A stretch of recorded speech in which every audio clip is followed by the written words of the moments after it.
Your attention, please. Here to welcome you to VOICE-A-PALOOZA, the Daedric god of madness, Sheogorath. Hello, MAGFest!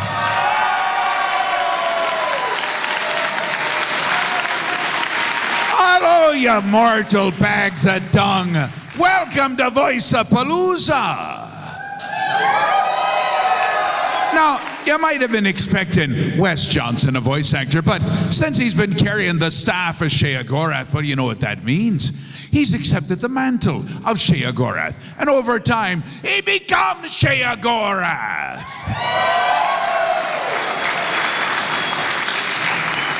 But this is not something that one Daedric god of madness can do alone. No. So in order to go to where we have to go, we're bringing out some of the best voice actors in the business. And we're going to start right now. You know him from a game called Mech Warriors. The voice of Duncan Fisher. Ladies and gentlemen, give it up for George Ledoux. Come around this way, George. Yeah. Give him some love. Thank you very much. That's it, we're done. Grab yourself a seat, anywhere you choose. Pick a chair, any chair. You know her from Fallout 3. One of 40 different voices in that game, one of them being Star, Paladin Cross. Please welcome to the stage, Sherry Elliker!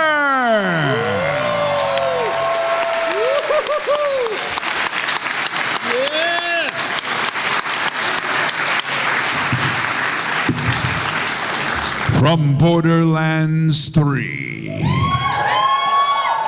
You know her, you love her as Tyrene Calypso. Ladies and gentlemen, Eliso Melendez!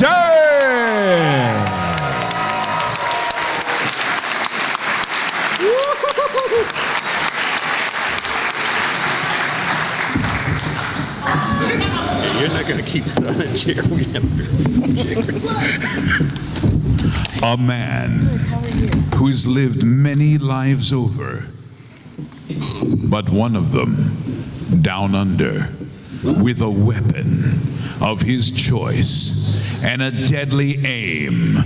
Please welcome to the stage from Team Fortress 2, the sniper, Joel Patrick Lowry!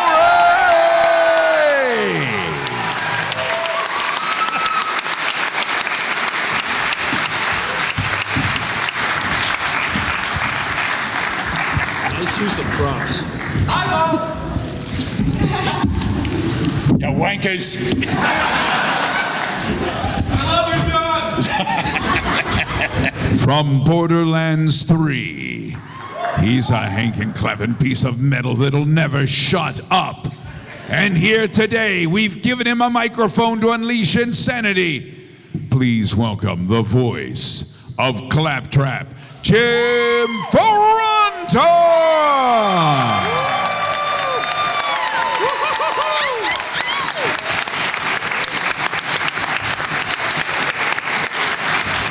You can do it. Excellent. Excellent. Claptrap, like any good Dalek, can't make it up the stairs. Excellent. You know her as a legendary voice, not only from Portal 2, not only from Pacific Rim, but from your many dreams. Ladies and gentlemen, please welcome to the stage the voice of GLaDOS, Ellen McLean!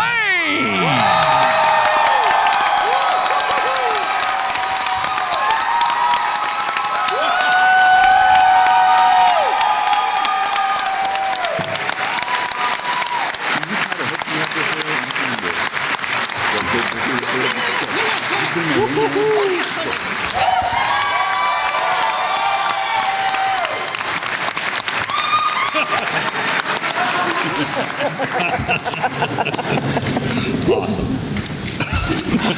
Ladies and gentlemen, one last person coming to the stage. We didn't know if he'd be with us here today, and yet he is. We're going to save that one for Mike, yes. You have to sit next to this man. Have you ever met him? John Patrick Lowry, Ellen He's McLean. really nice. You should totally give him your number. I hear he's good in bed.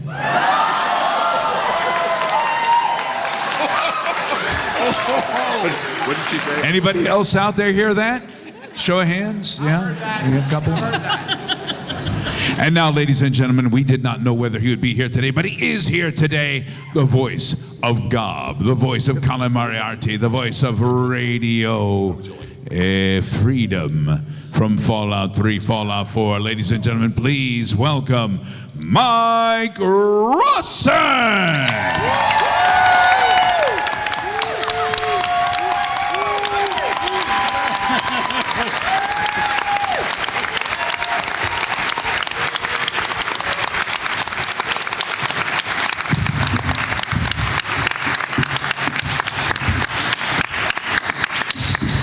So, it's always great to bring the staff of Shea Gorath with you to a panel, but then once you sit down, you've got this big pointy thing hanging out everywhere, and Hey now. you can Well, I have an idea of where you could sit. It's like a narwhal. Mind the pointy end.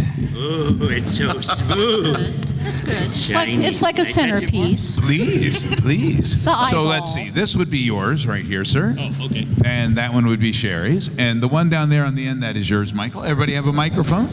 Yes, I do. Good. I'll be fine. We are a group of voice actors. Remember, sir, hey, we've let you on the panel once, but now you got to shut the fuck up in the front row, okay? Just letting you know. All right, thank you very much. Thank you very much. Now, voice actors up here on the stage, we all have a microphone. You don't know what's going to be happening today. We are going to be reading a couple of movies in our character voices. We may do a little bit of Dr. Seuss later on today. And at the end of this, we are going to be creating a video game from scratch based upon your suggestions of the characters, of the locations, the weapons, the sidekicks, the whole thing. We promise you that it will be a nightmare, a train wreck. It'll be one of the worst things you've ever heard, and we couldn't be prouder. Up here we have all these index cards that you guys have given us. Does anyone still have any of these index cards with them right now? What we'd like you to do is write down a random phrase, a little something, something on there. Let's see, that one goes for, well, that's going to go down that way. Pass that one down that way there. Okay. We're going to pass these out normally randomly, and you can write on some of the other things, but these cards we're going to pass some down to Michael, pass some of these to Sherry. There we go. And we take a few of these cards, pass them down, and share these with everybody there. And if you have more of them, when you finish writing your phrase, doesn't matter how scatological it is, doesn't matter how crazy it is, doesn't matter whether it's even in this language, you write them down, you pass them forward. This gentleman right here will take them and bring them up to us. And during the middle of the, whatever we're doing, we'll stop and we'll do what may be considered a palate cleanser, and we will each, in a character voice, and we can do it of our choosing, read one of the lines. So, what we would like to do right now is we'll start down there with Mike. Mike, are you there? Hello. Michael Allen Rawson, everybody, is going to read the first card of this VOICE-A-PALOOZA. Okay. Well, this is a real piece of work here, and I figured I'll do it in the voice of my favorite and yours, Bugs Bunny. I want to give you that one. Yeah, you gotta draw the line somewhere. You gotta draw a fucking line. In the sand, Doc. You gotta make a statement. You gotta look inside yourself and say, what am I willing to put up with today? Not fucking this.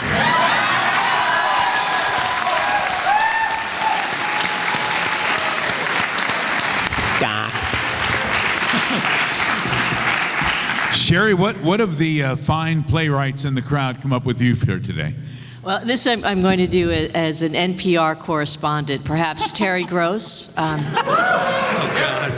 want you to fuck me like an animal, Goofy.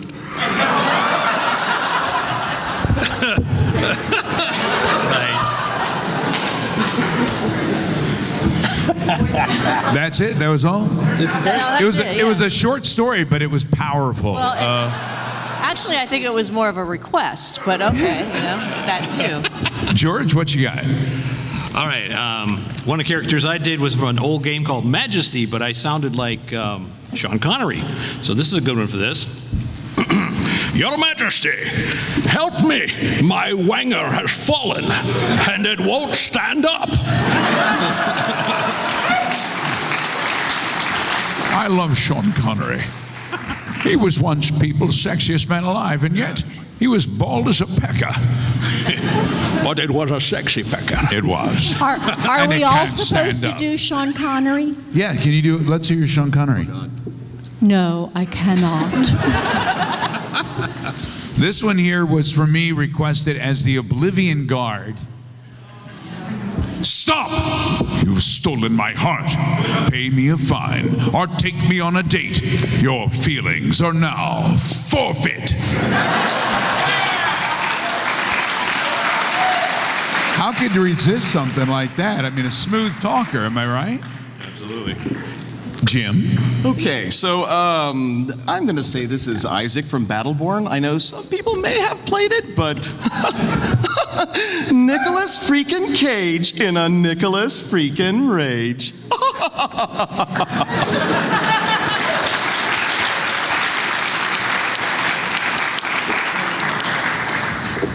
Ellen McLean. God left me unfinished. Overtime.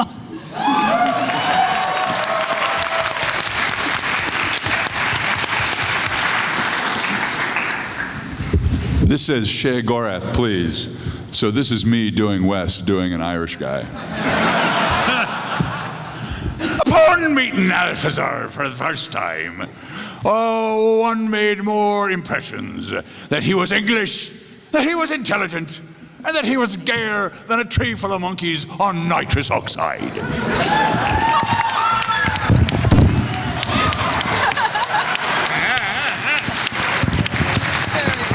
I am the cheese. And the power of the staff is out of control over here. Okay. All right. So I'm going to do this one, and I apologize in advance for getting this stuck in your head for the rest of the day. But I'm going to do this as a girl who is practicing covers from her bedroom in, like, West Kendall, South Florida. Toss a coin to your witcher, oh valley, oh plenty, oh valley, oh plenty, oh, oh, oh, oh.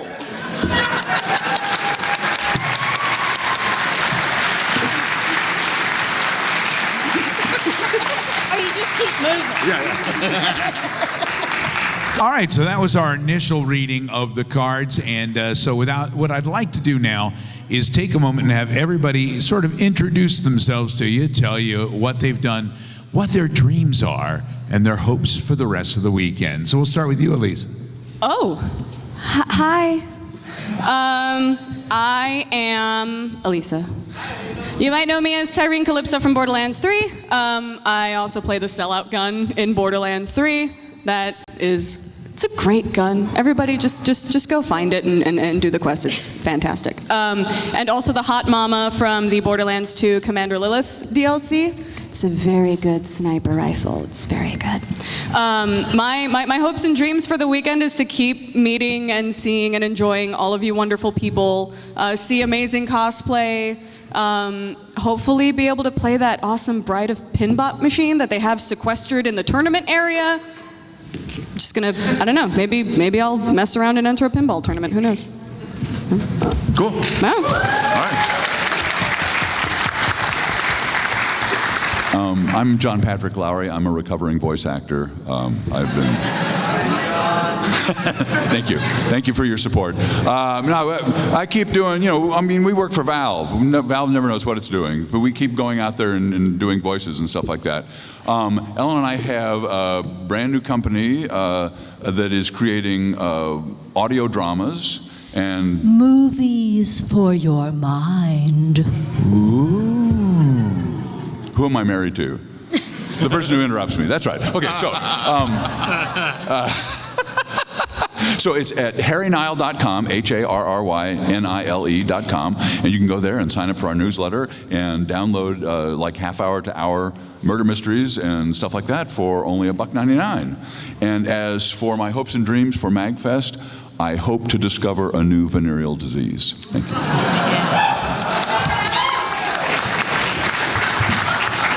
Don't worry, Ellen. He's a sharer.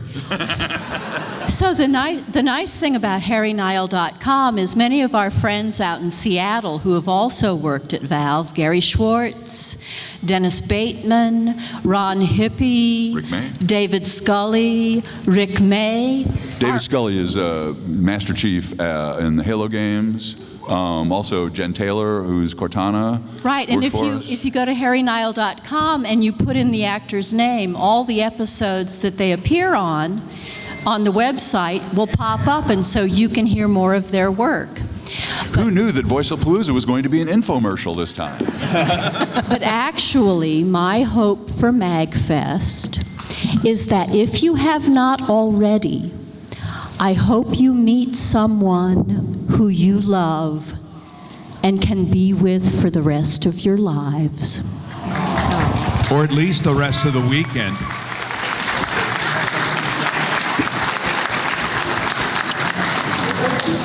Jim, tell us a bit about yourself. Oh, hi. Gosh, I worked 5 years at a video game store before GameStop bought everybody when I was younger, and I used to write toy commercials, and now I do voices for anime and games and a lot for Gearbox, and boy howdy, I'm just happy to be here. And my hopes and dreams for MAGFest is to come back next year.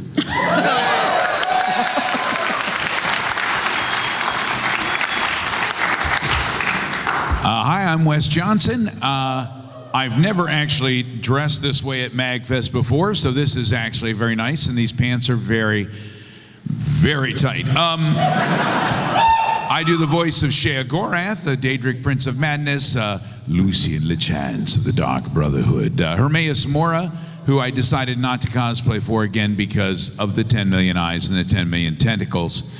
I know, you can thank me next time you're in the elevator, okay?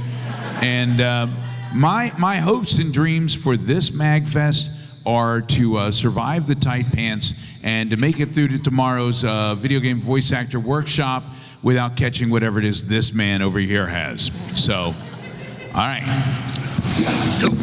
I'm up. Hi, everybody. My name's George Ledoux, and I am a voice actor, like a lot of these people up here for some strange reason. Yeah, I've done a lot of games. I'm like a session player in voiceovers. I've done a million games, and you don't know who I am. But I did Dying Light. I was a bunch of characters in Dying Light. I did Neverwinter Nights. That's the most famous one. Show them your steel! Attack! Male neutral warrior was a big one. Yeah, did Majesty way back in the old days. That was a big game for a lot of people. So yeah, I do everything nowadays. Nowadays I do casting, I do directing, because you can do everything over the internet now. And my hopes and dreams for MAGFest are, like you, to make it out without something contagious. And basically, I really have been enjoying meeting everybody that wants to come up and ask me about voiceovers and stuff, you know, and a lot of you have, and I've been more than happy to tell you what I know, which is not as much as all of these people know together, but I'll be happy to answer any questions if I can. And thanks again.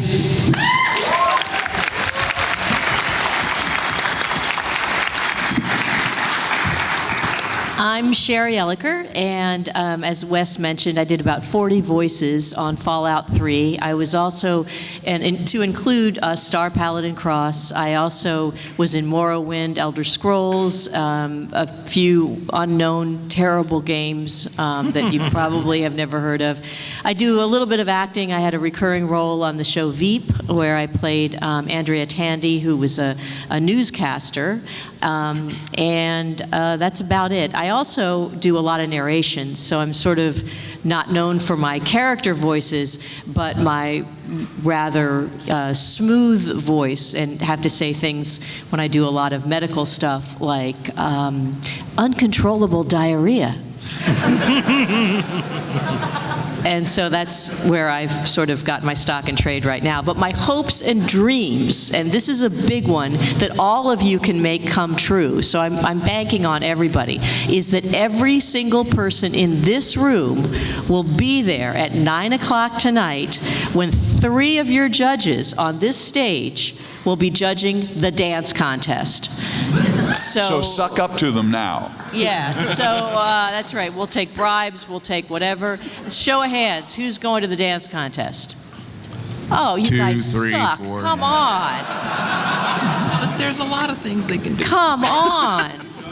All right, by the end of this session, I want to already see at least 2 more hands, okay? Thank you. All right, Mike. That is a smooth voice. To depart from smooth voices, hi, I'm Mike Rawson, and as Wes told you, I was the voice of God, but also every other male ghoul in that game. And after the session, I went immediately for throat surgery to repair the damage done. Yeah. And let's see, it is my hope for this MAGFest, as it has been for pretty much everyone I've been to spread the good news of the ukulele like a plague. And you can just consider me the vector. And after MAGFest ends, as all good things do, this particular one, it'll be MAG, I would say that my short-term goals are delusions of grandeur. And my long-term goals, actual grandeur. Thank you for having me.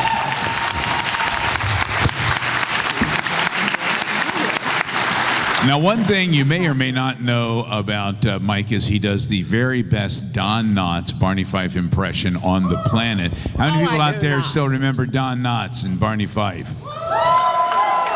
All right, give us a little none bit of you that, dance. Mike. What's that? And yet none of you dance.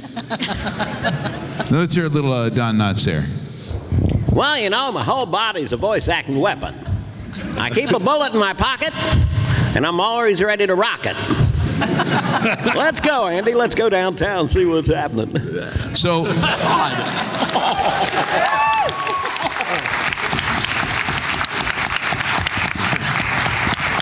I can't think of anybody who would play a more wholesome Georgie in a VOICE-A-PALOOZA version of It than Don Knotts as the young lad in a raincoat chasing a boat. So we're going to pass this script down to Mike Rawson. Now, we need to find someone here who is going to play Pennywise.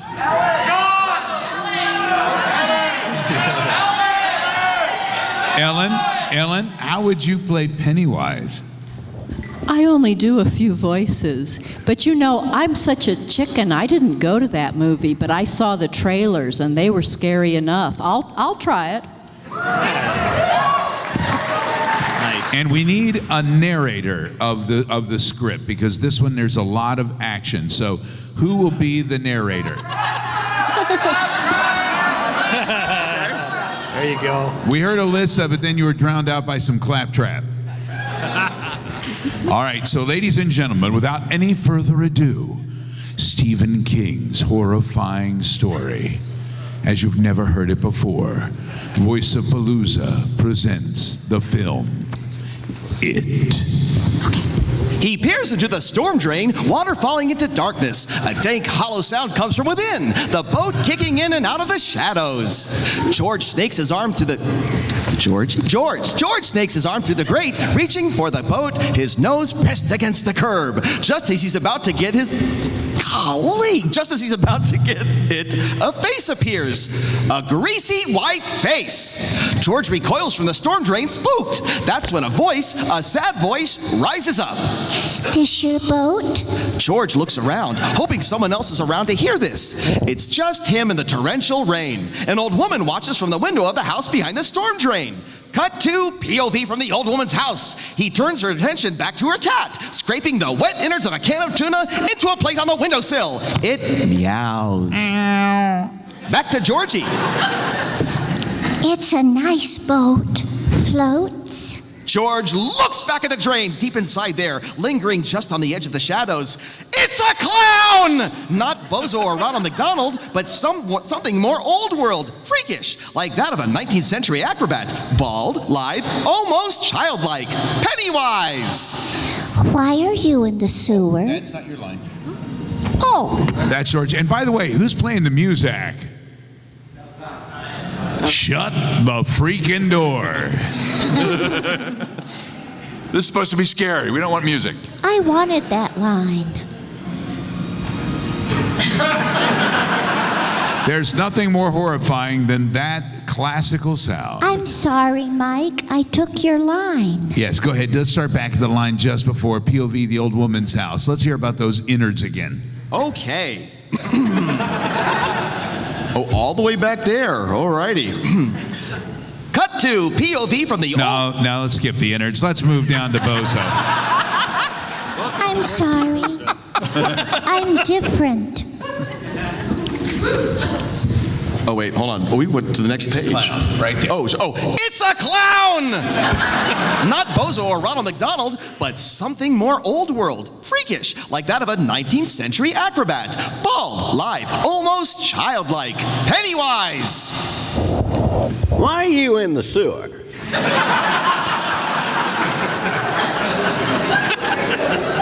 Oh, the circus said not to say. Well, how come?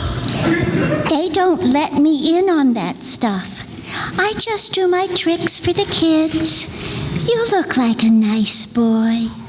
I'll bet you have a lot of friends. Well, 3. But my brother is my best. George glances at the paper boat, now kicking between Pennywise's gnarly white feet. Pennywise picks up the boat. Your best. Is this his boat? Well, he made it for me. A big grin swells across Pennywise's face. That's a good brother. Where is he? In bed, sick. Let me cheer him up. I'll bring you both to the circus. Well, he won't want to go. Why not? There's cotton candy and bearded women and all the balloons your brother could want. Well, he's 13. He thinks balloons are dumb and clowns are dumb. Pennywise's face turns. A dawning awareness. Well, you don't, do you? George shrugs. I'll take just you then. Well, I don't know. I'm not supposed to talk to strangers. Smart parents. Well, I'm Bob Gray. Pennywise to my friends. What do they call you? Georgie. Georgie. Now, we aren't strangers, are we? George shrugs, still not convinced. I promise I'll have you back in time for dinner. Give me your hand. We'll shake on it. No, you're still a stranger. I don't want to talk to you. Okay, shake and give me the silent treatment. Zip your lip up and shake. With his left hand, Pennywise pretends to zip his own lip while offering his right through the sewer drain. And I'll give you back your boat. Pennywise holds Georgie's boat out of the drain with his right hand. Georgie reaches out both hands, his left to receive his boat and his right for a handshake to signal their friendship. He gets even closer when Pennywise lunges, grabs Georgie's hand, jerks him down toward the sewer, bearing his mouth full of razor-like teeth. Cut to the old woman's POV again. The cat devours its food. The old woman, pleased with his appetite, she hears a scream and looks up, dropping the food and heading for her door as quickly as her old bones permit. Back on Georgie, on the ground, crawling away for the stairs, a gnawed and bloody stump where his right arm used to be seconds ago. The happy ending.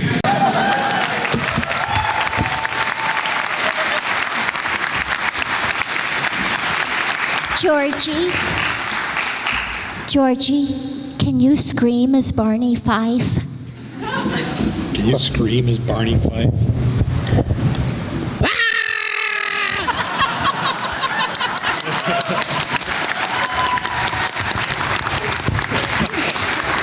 Well, say, Barn, where's your arm? I don't know. I left it here somewhere, doggone it. And the horrible thing is, it's got my pistol in it. All right, let's hear it for It.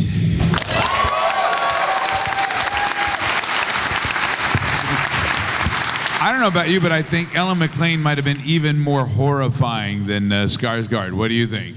I want to move away. She's scary. Well, speaking of scary, Ellen, we're going to let you go first. Pick out a card, any card. And folks, if this is your card, you can feel free to stand up and take a bow after every one that's read.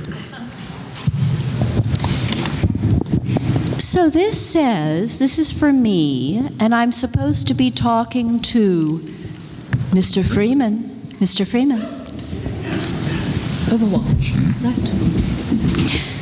Rise and shine, Mr. Freeman, rise and shine. Not that I wish to imply you have been sleeping on the job. No one is more deserving of a rest, and all the effect in the world would have gone to waste until, well, let's just say your hour has come again. The right man in the wrong place can make all the difference in the world. So, wake up, Mr. Freeman, wake up and smell the ashes. Could I see that card real quick? This is a very small card with a hell of a lot of writing on it. Looks like a bunch of little ants going across. That's your handwriting? Well, that's lovely. Ellen, you're able to read all of that. I just picked your card. What about you, Jim? What do you got? Oh, gosh. I've got,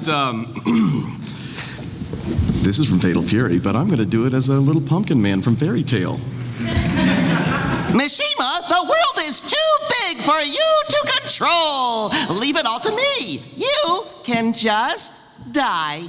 Geese Howard, 2017. Who's responsible for that one? No one's taking credit for it. Anyone? Oh, there we go. All right, how about you, George? What you got for us? I need to find out I cannot remember, what was Michael J. Fox's name in Back to the Future? What was his name? Marty McFly. Total blank. It was Calvin Klein. She is right. It said so on his underwear. It had to be true. I'm going to do a voice that I did in a very small game, but the voice was basically based on Christopher Lloyd. So we'll do that. I can put my glasses back on. Okay.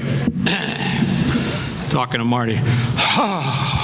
Marty, what the fuck did you just fucking ask me about? Say about me, you little bitch. I'll have you know I graduated top of my class in the Navy SEALs. I've been involved in numerous secret raids on Al-Qaeda, and I have over 300 confirmed kills. I am trained in guerrilla warfare.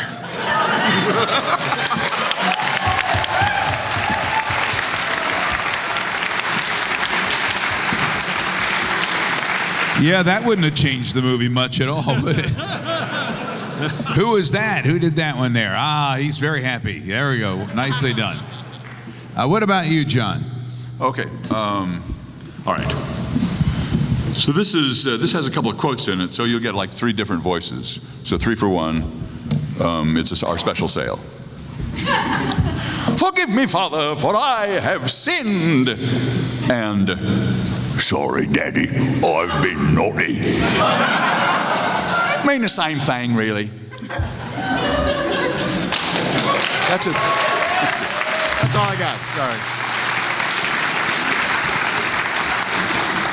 Elisa? Quite simply, as Tyreen. Well, we tried.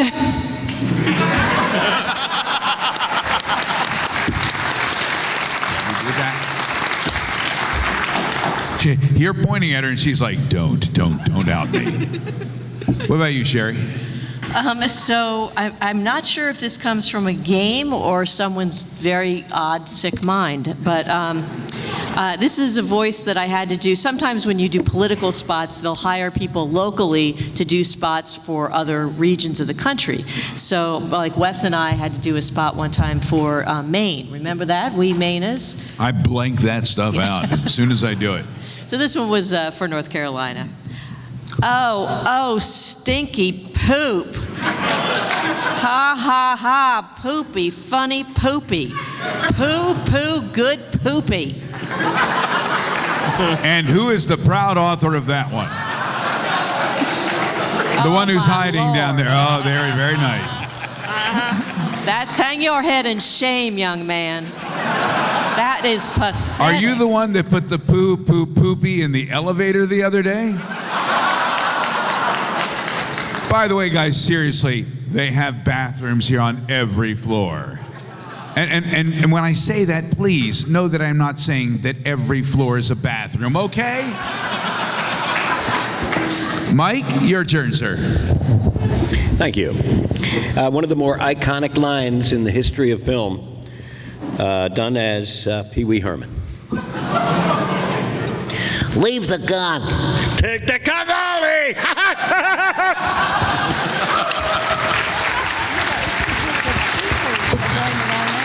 I'd asked who wrote that one, but that line was improvised in the movie. Was it? They made that up on the spot. But who quoted it there? Anybody? Did he eat the cannoli? Ah, there we go. This one here, I'm going to read. This is a very long one. So I'm going to read it as Lucien Lachance of the Dark Brotherhood. Dinkelberg.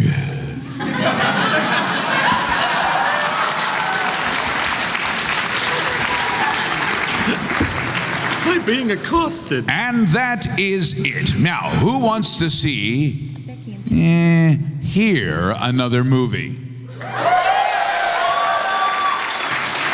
How about Avengers Endgame? Let's see. Who up here should be Rocket Raccoon? John? All right, John. And who would you? Oh, I'll take that one there because it's got the cheat sheet on it. John, who would you like to do Rocket Raccoon as?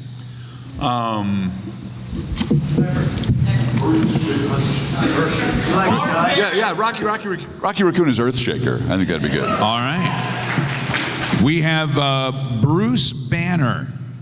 Who should be Bruce Banner? Claptrap. I agree. Gosh.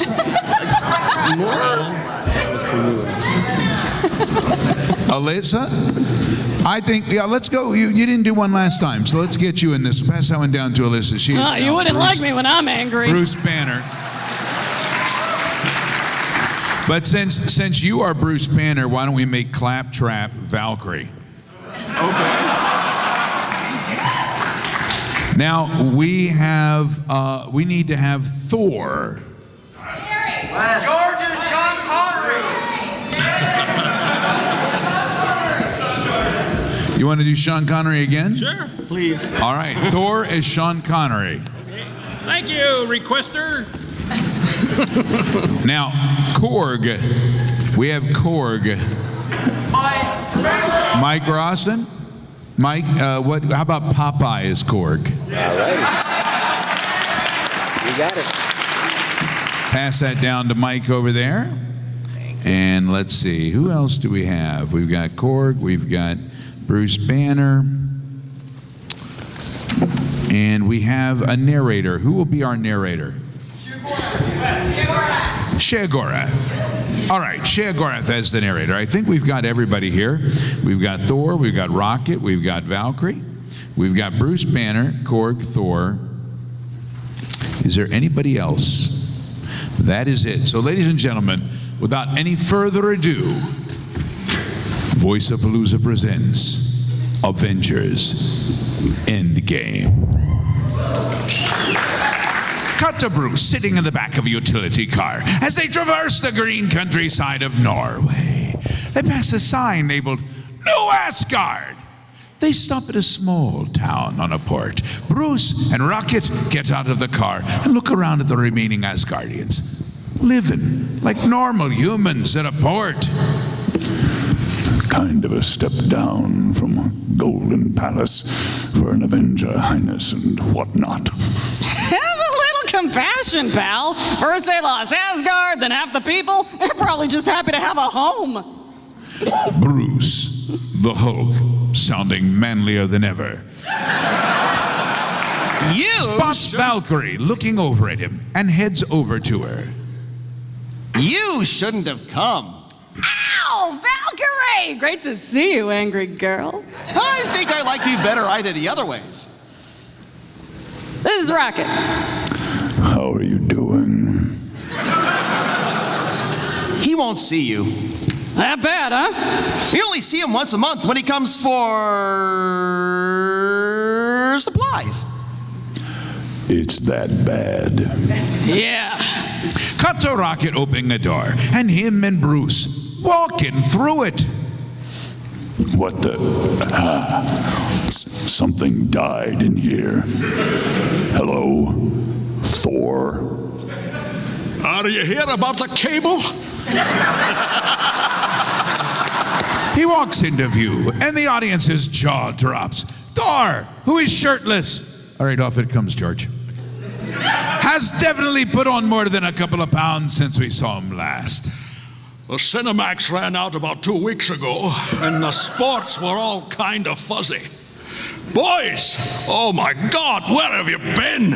Come here, you little rascal. No, I'm good. That's not necessary. Hulk! You know my friends, Mick, Korg, right? We see Meek and Karg sitting on a couch, PlayStation controller in hand, playing Fortnite and eating chips. Hey, long time no see. Hiya, guys. Beer's in the bucket. Feel free to log on to the Wi-Fi. I have no password. Obviously. Oh, he's back. The kid on the TV that wanted to call me dickhead again. Noob Master? Yeah, Noob Master 69. Thor walks over to Korg, takes his headphones, and speaks into the mic. Noob Master? Yeah, it's Thor again. You know, the god of thunder. Listen, buddy, if you don't log off this game immediately, I'm going to fly over to your house, come down to that basement you're hiding in, rip off your arms, then shove them up your butt. Oh, that's right. Yes, now go cry to your father, you little weasel. Thank you, Thor. Let me know if he bothers you again, okay? Well, thank you very much, I will. So you guys want a drink? What are you drinking? We have beer, tequila, all sorts of things. Thor uses his Stormbreaker to open a bottle of beer and starts drinking. Bruce walks to him and places a hand on his shoulder. Buddy, you all right, or? Well, yes, I'm fine. Why? Don't I look all right? You look like melted ice cream. So, what's up? We need your help. There might be a chance we could fix everything. What, like the cable? 'Cause that's been driving me bananas for weeks. Like Thanos. Thor's smile slowly disappears. He puts a shaky hand on Bruce's shoulder and points at him. Don't you say that name. Korg stands up and takes off his headphones. Yeah, we don't actually say that name in here. You get me? Please take your hand off me.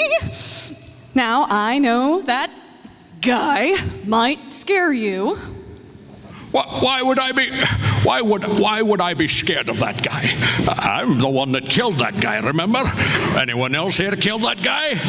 Nope, didn't think so. Korg, why don't you tell everybody who chopped Thanos' big head off? Thor walks off screen. Stormbreaker? Now, who's swinging Stormbreaker? I get it. You're in a rough spot, okay? I've been there myself. You want to help me out of it? I don't know. Is it Miss Moneypenny? Maybe Natasha? It was you. You helped me. Why don't you ask the Asgardians down there how much my help was worth?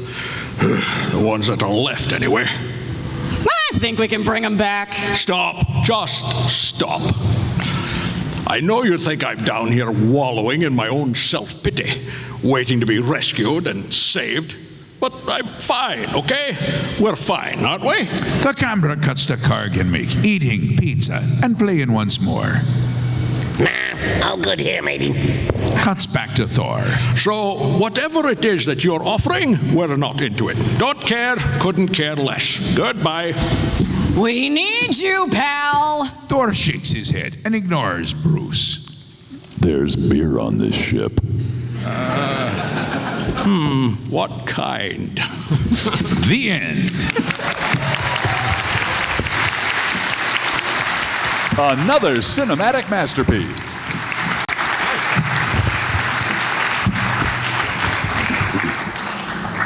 You want them all? So I think, no, hang on to those. You'll be writing on the back of them soon enough. Okay. All right, so I think that basically Sean Connery, that would have been a very nice comeback vehicle for him, don't you think? Yeah. I mean, we've seen him without a shirt, and it's pretty much Chris Hemsworth with a lot more hair, right? Oh, no. Really... So let's go with our cards here. I've got one that somebody asked me to read as Shea Gorath, and do you think I should actually read this one? I was in the mode of Shea Gorath. Okay. Oh, it's lovely. It's almost poetry. Here we go. And if you're going to be exiting, do it quickly and don't let the classical music in. We're watching you people. Hope you're going for a pee. Oh, and that leads to the card. Anyone can roast beef, but nobody can pee. Anyone can suck penis, but nobody can pee suckiness. Jeez. Wow, who wrote that one? Just click your fingers? That was you? It wasn't you. No. Oh, you're just clicking your fingers. You need this back. Oh, you need that back. Thank you very much. Make you more intimidating. Yes, you're going to need your staff if you're going to pee suckiness. So let's move. What about you, Jim? What do you got there? Okay, this is asking for a claptrap again, but I'm going to choose my newest Borderlands role. Who's played Handsome Jackpot yet? I'm going to read this as Trent the Slut. Yeah. Hope the hell it doesn't fall off. Whether we wanted it or not, we've stepped into a war with the Cabal on Mars. Let's get to taking out their command one by one.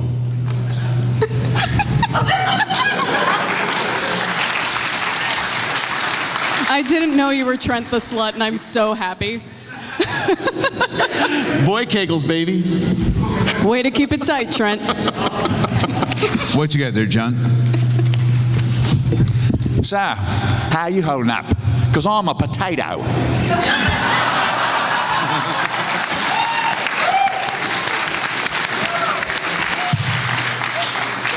Elise? So, I heard you like mudkips.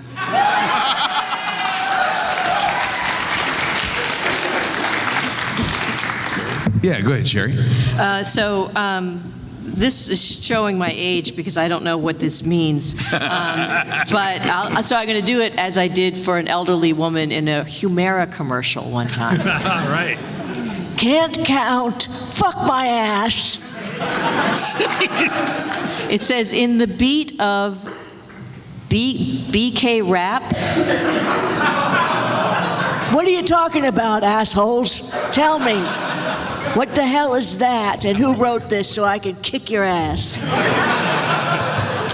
All right, who needs an ass kicking from Sherry? Who is it? They're pointing over there. Yeah. Are you the same poop guy? Oh, but they're friends. You're all friends. Oh, go fuck yourselves.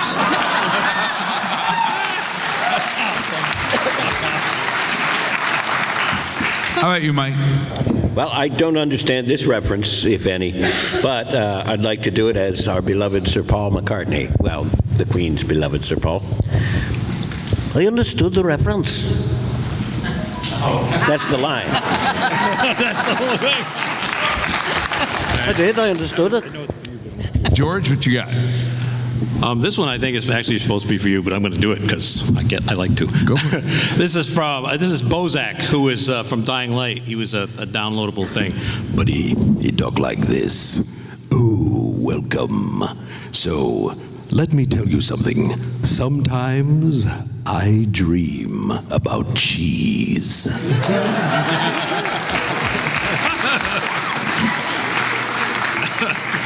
What you got for us, Ellen?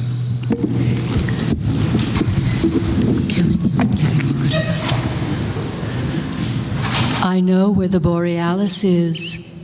Believe in Portal 3. Nice. Jim? Oh, okay. I'm gonna do this My Hero style. Well, guess what? I've got a fever, and the only prescription for that fever is more cowbell!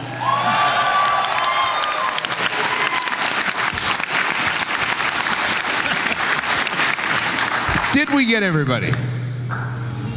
I think we've palated that cleanse. All right, let's move on to the next film in our series.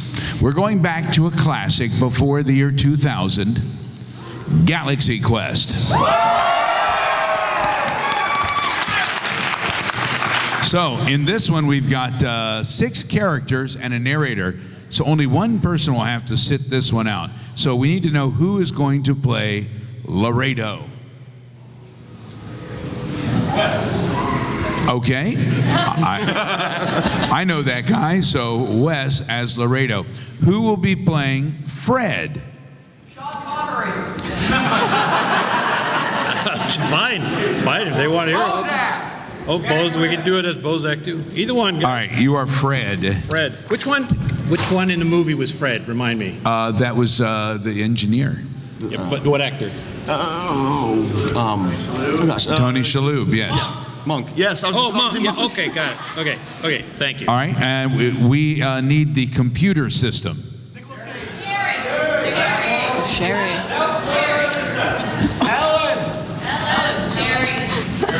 Ellen, she has experience. Let's see. Yeah, it's a very small role. Let's see. Okay, well, there's 2 lines. Porky Pig. You do a Porky Pig, Mike? I can I can try. Who am I reading? You are the computer. The computer. It says Okay. computer OS. Gwen. All right, John, you are now Gwen. Is that Sigourney Weaver? I think so. That is Sigourney Weaver. I think that's excellent casting. And the commander.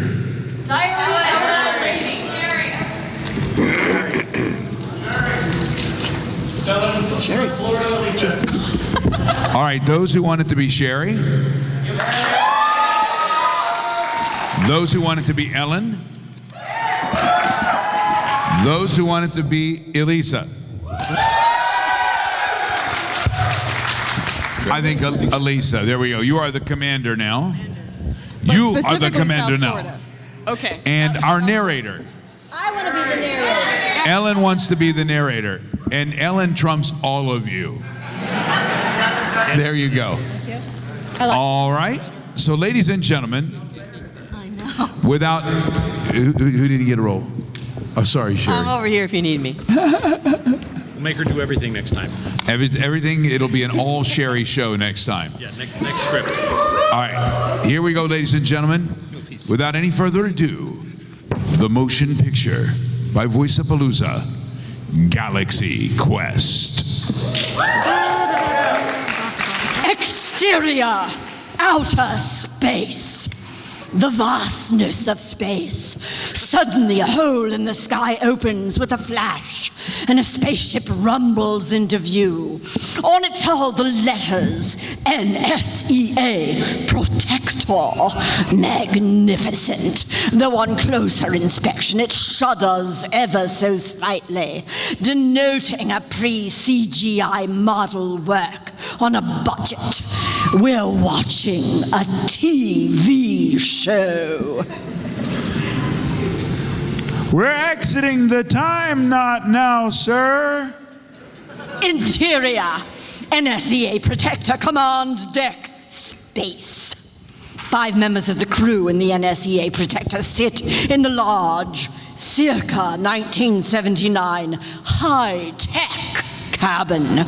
All of them human except for Dr. Lazarus, a purple reptilian-looking alien. Laredo is 9. The crewmates exchange relieved smiles. We're alive. We made it, Commander. We made it. By Grabthar's hammer, we live to tell the tale. Systems register functional.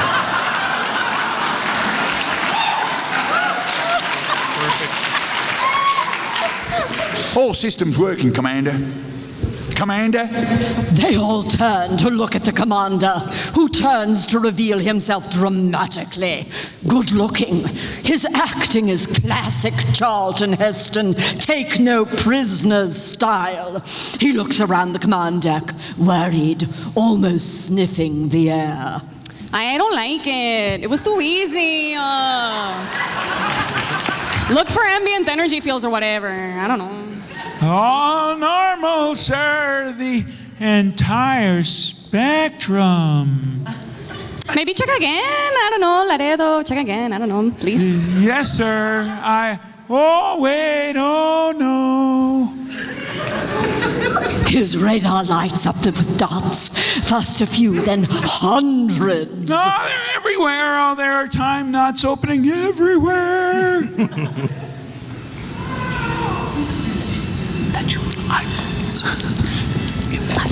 Who is Lazarus? That's me. I'm waiting for impact now. We're gonna shake the ship. We gotta shake the ship.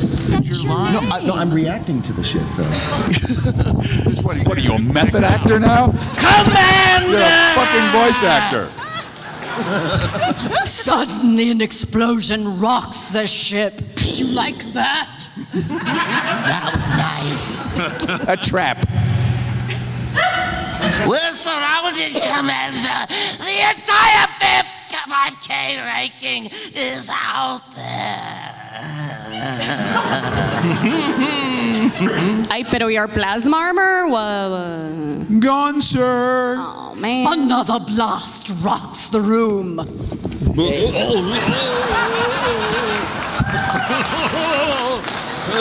Okay, computer.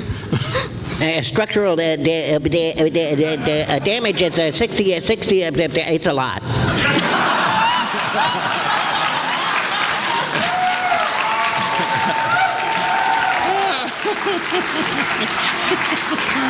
We're getting like major structural damage, you wankers. Oh no, it's a core meltdown, sir. It can't be stopped. The commander turns to his advisor, Lazarus. Commander, surrender may be our only option. No, never give up. Never surrender, nunca. Don't even think it. Don't even think about it. It's fine. It's fine. The reactor's eaten through 4 levels, 6 levels. The ship is bloody disintegrating. Your order, sir, sir. Your order, sir. Well, what are your fucking orders, sir? The commander walks into close-up. Steely determination. Activate the Omega 13. That seems like a good idea. Yeah, just do that. Yeah. Great. We're all screwed. And they're dead. The end.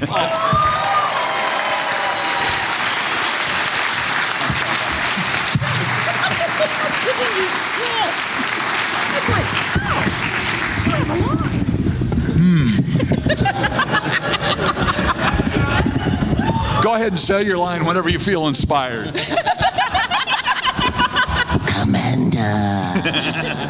Okay. Wow. I'm just looking at this card here that somebody sent to me asking for Shea Gorath to read this and wondering if any human being possibly could. It appears to be the Magna Carta written out. I could try it. Do you need a magnifying glass? I might need a magnifying glass. Yeah, let's see. Want some glasses for your glasses? It says, for Shea Gorath, a 2-part joke.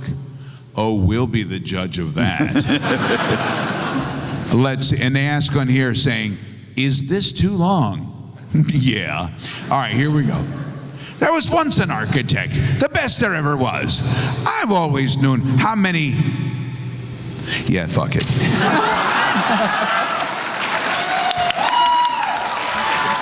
That's called editing. I was having a hard time. Who wrote that? Who wrote that? Could you get that to me in large print, please? They probably wanted people to walk. You know, if you put it on a regular 8x10 piece of paper, it would probably be about 5 pages long. I can't believe they wrote all that out in that period of time. It's speed writing, high density. You tossed it aside like nothing. Yeah, sorry about that. That was you? Sorry. Look at the hurt in his eyes, waiting for that joke. I'm sorry. You want to come up here to the mic and tell us the joke? No, come on up. We want to know. We want to hear the joke. What's your name? Come on up. Maybe he doesn't remember. Don't be mad. I'll find the card for you if you want. There we go. Now you gotta find it. Oh, there's the microphone for you right there. Right there. There we go. Yeah, it's right in front of you. There Now, it is. You could write that small on a card, but you couldn't see the microphone right in front of you? Take the mic, turn toward the audience. Is that the card? There we go. All right. What's your name? I think you should introduce yourself. Yes. So, first off, reading the top of the card ruins the joke, but sorry. That was meant for you, not All right. for the audience. I see. So, there was once an architect, and he was the best architect in the land. The very best. He always knew exactly how many bricks he would need to construct a building, and he always ordered the exact amount required. Never had one left, never was short one. Every day, day in, day out. One day he works and builds the largest building he's ever been working on, and he orders all the bricks. But on the last day of construction, there's one left over. He has no clue what to do with this. He's never had this happen before. So, the end result, he throws it in the air. That's it. Now, yeah, I'm not seeing any laughter there, so that's not particularly funny. So, I've got one more. So, there's an old man and an old woman. They're getting on a plane, and they're going to go on vacation somewhere. And these guys have been together for a long time, long enough that they've grown to hate each other quite a bit. The old man has cigars, and the old woman's got this annoying chihuahua. Constantly barks, pisses everywhere. And the old man's got these really, really stinky cigars. They're awful. So they're sitting on a plane together. These things are getting on each other's nerves. They come to an agreement, a compromise. They open the window and throw both the dog and the cigars out the window. So they land wherever that is that they're going, some vacation destination, and the old man looks back at the plane and sees on the wing, there's the dog. And what's the dog got in its mouth? A brick.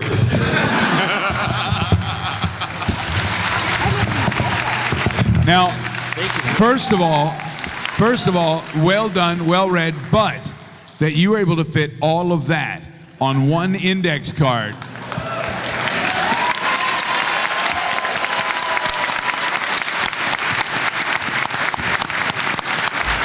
That was like some kind of spy code writing, you know? It's like four-point font. When you finish reading it, you have to eat the thing so nobody else can see it. Memorize it and swallow it. Yep. All right, anybody else? I dare anybody else to find a card of that length and get going with it. What do you got? What do you got for me? Mine's a short little one. Don't have one. They're all shorter. They're shorter. See, guys, nobody put the effort in that he put in. Yeah. Sorry. What do you got, Jim? Okay. Oh, this is a favorite character.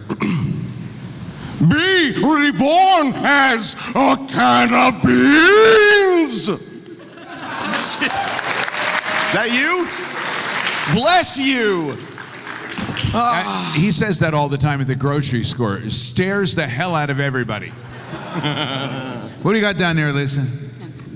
So I'll do this as Tyrene in the Apollyon Station mission announcer voice. The Fitness Gram Pacer Test is a multi-stage aerobic capacity test that progressively gets more difficult as it continues.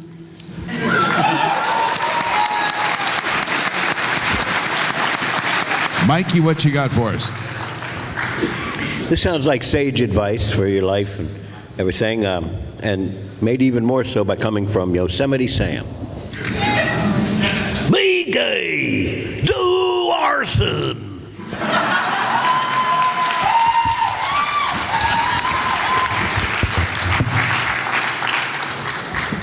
John? Okay, this is total pandering, so it's perfect for me. And they've asked for Earthshaker, and so Earthshaker they shall have. There are many fests, but there is only one MAGFest.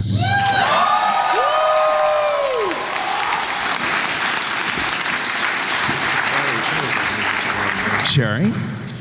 So I'd like to do a dramatic reading of this one. The author is unknown, according to this.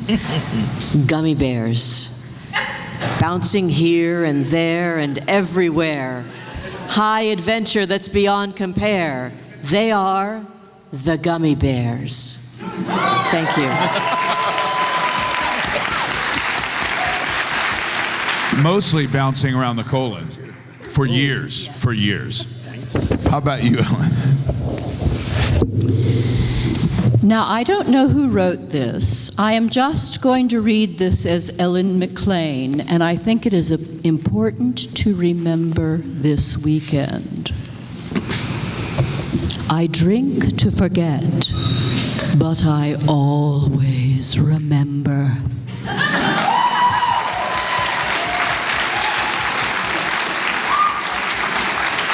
Be careful out there. That one goes out to whoever pooped in the elevator last night. All right, what do you got here? This is actually just telling me to do something, but I'm going to do it like the Neverwinter Nights guy. You know, the show me your steel attack. This is going to be honk like a goose.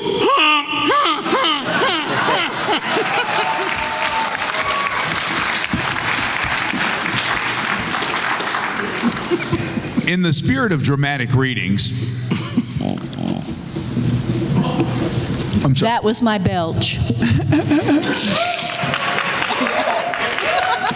I would like to have each of you, we're going to do a couple of lines each on this one.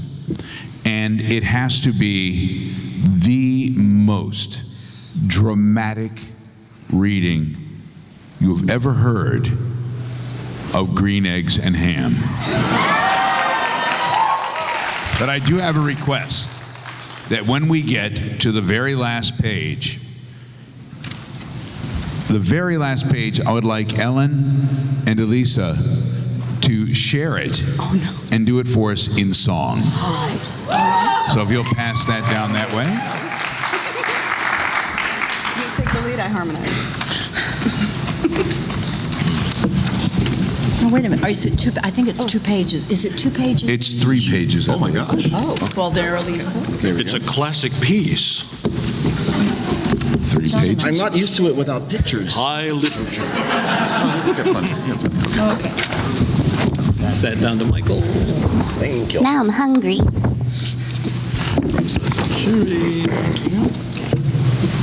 Now, I will start it off, and then I will pass it to one person, who will pass it to another.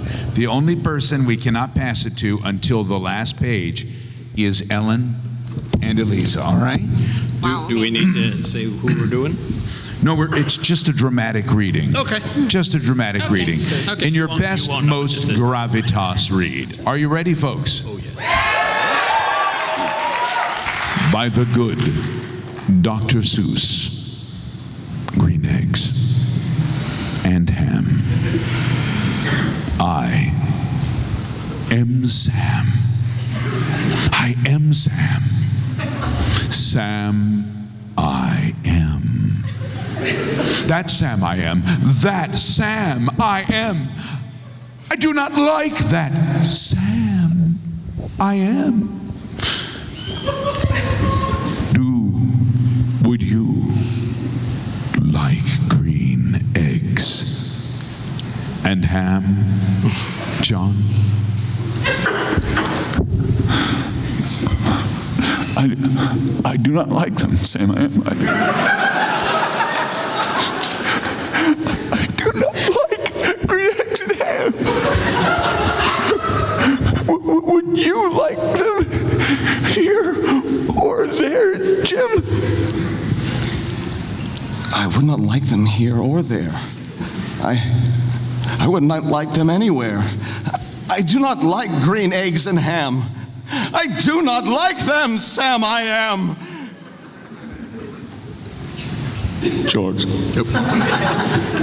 Well, would you like them in a house? Would you like them with a mouse? I do not like them in a house.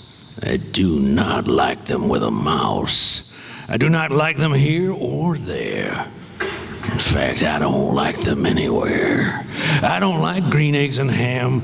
I do not like them, Sam I am.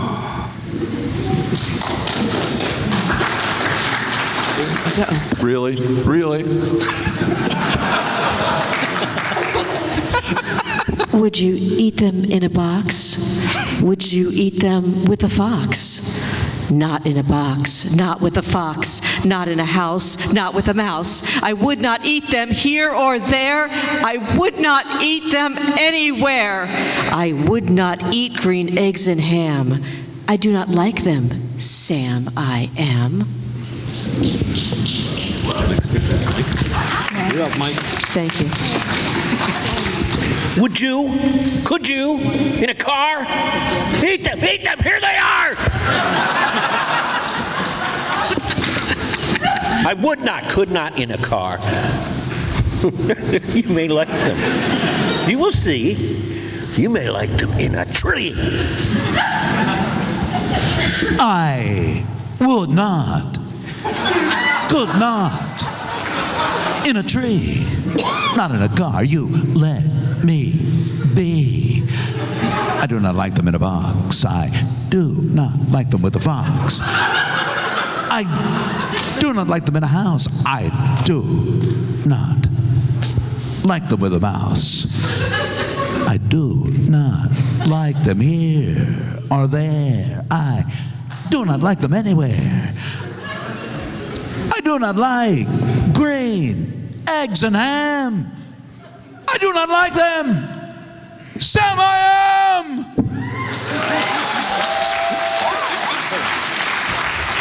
A train, a train, a train, a train. Could you, would you? On a train, not on a train, not in a tree, not in a car. Sam, let me be. I would not, could not in a box. I would not, could not with a fox. I would not eat them in a house. I will not eat them here or there. I will not eat them anywhere. I do not eat green eggs and ham.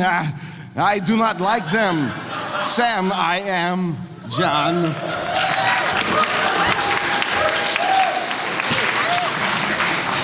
Say, in the dark, here in the dark, Would you, could you, in the dark? I would not, could not in the dark. Would not, would you, could you, in the rain? I would not, could not, in the rain.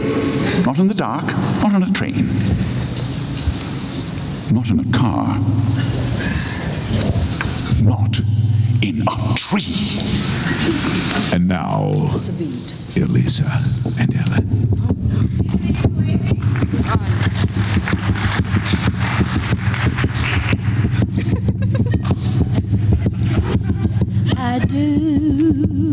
I do like them. Sad I am.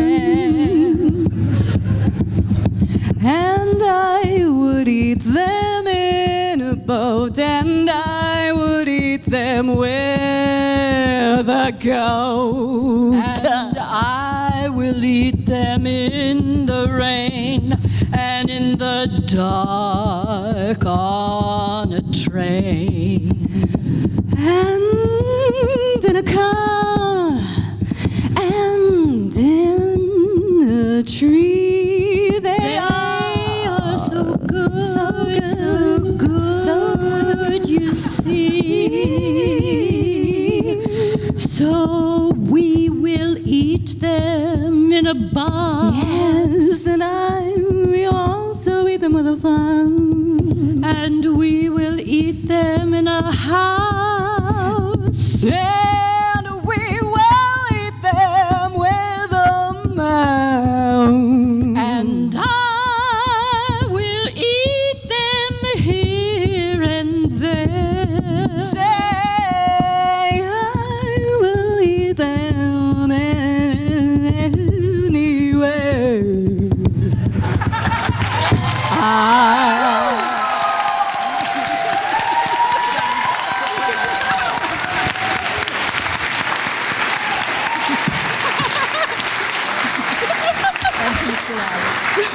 Wow. That was awesome. They're going to be dropping that mean track on any moment on iTunes, so you'll want to check that out. Let's see. Now, we could go to another reading, or should we go to the cards? You decide. It's to the cards. Let us start with Mike, and we're just going to make our way all the way down again. Mike, you're up. This will be Larry Fine from the Three Stooges. Ooh, bangers and mash.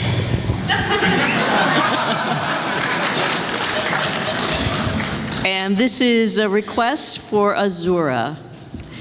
I did not come all the way from oblivion to kiss your ass, mortal. Such rewards must be earned.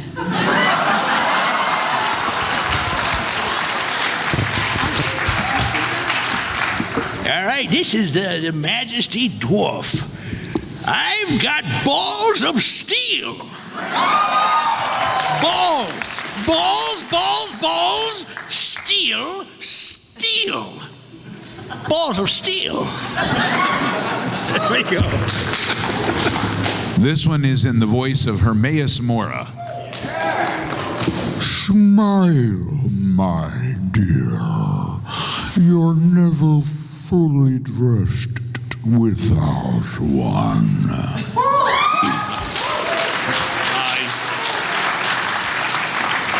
This is Queen Mike from Planet Mike. Trans rights.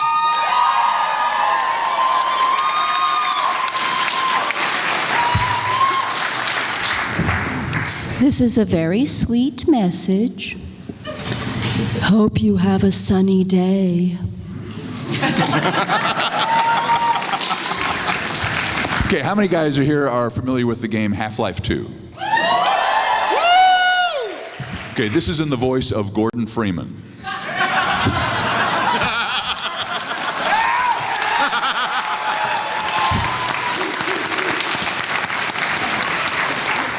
That was good. I really felt it.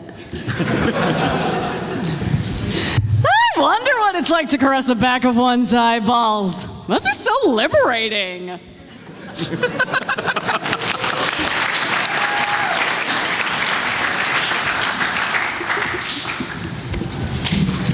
All right. Now, ladies and gentlemen, we are going to read a recent movie. There are no spoilers in this one, so to speak, but I have a request for this one. This is Joker. And I would like the role of Joker to be read by GLaDOS.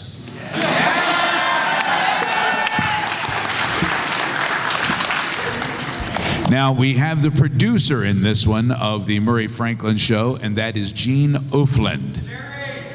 Sherry. I heard Sherry first. Sherry did not get to do one before, so Sherry, you are Gene Ufland.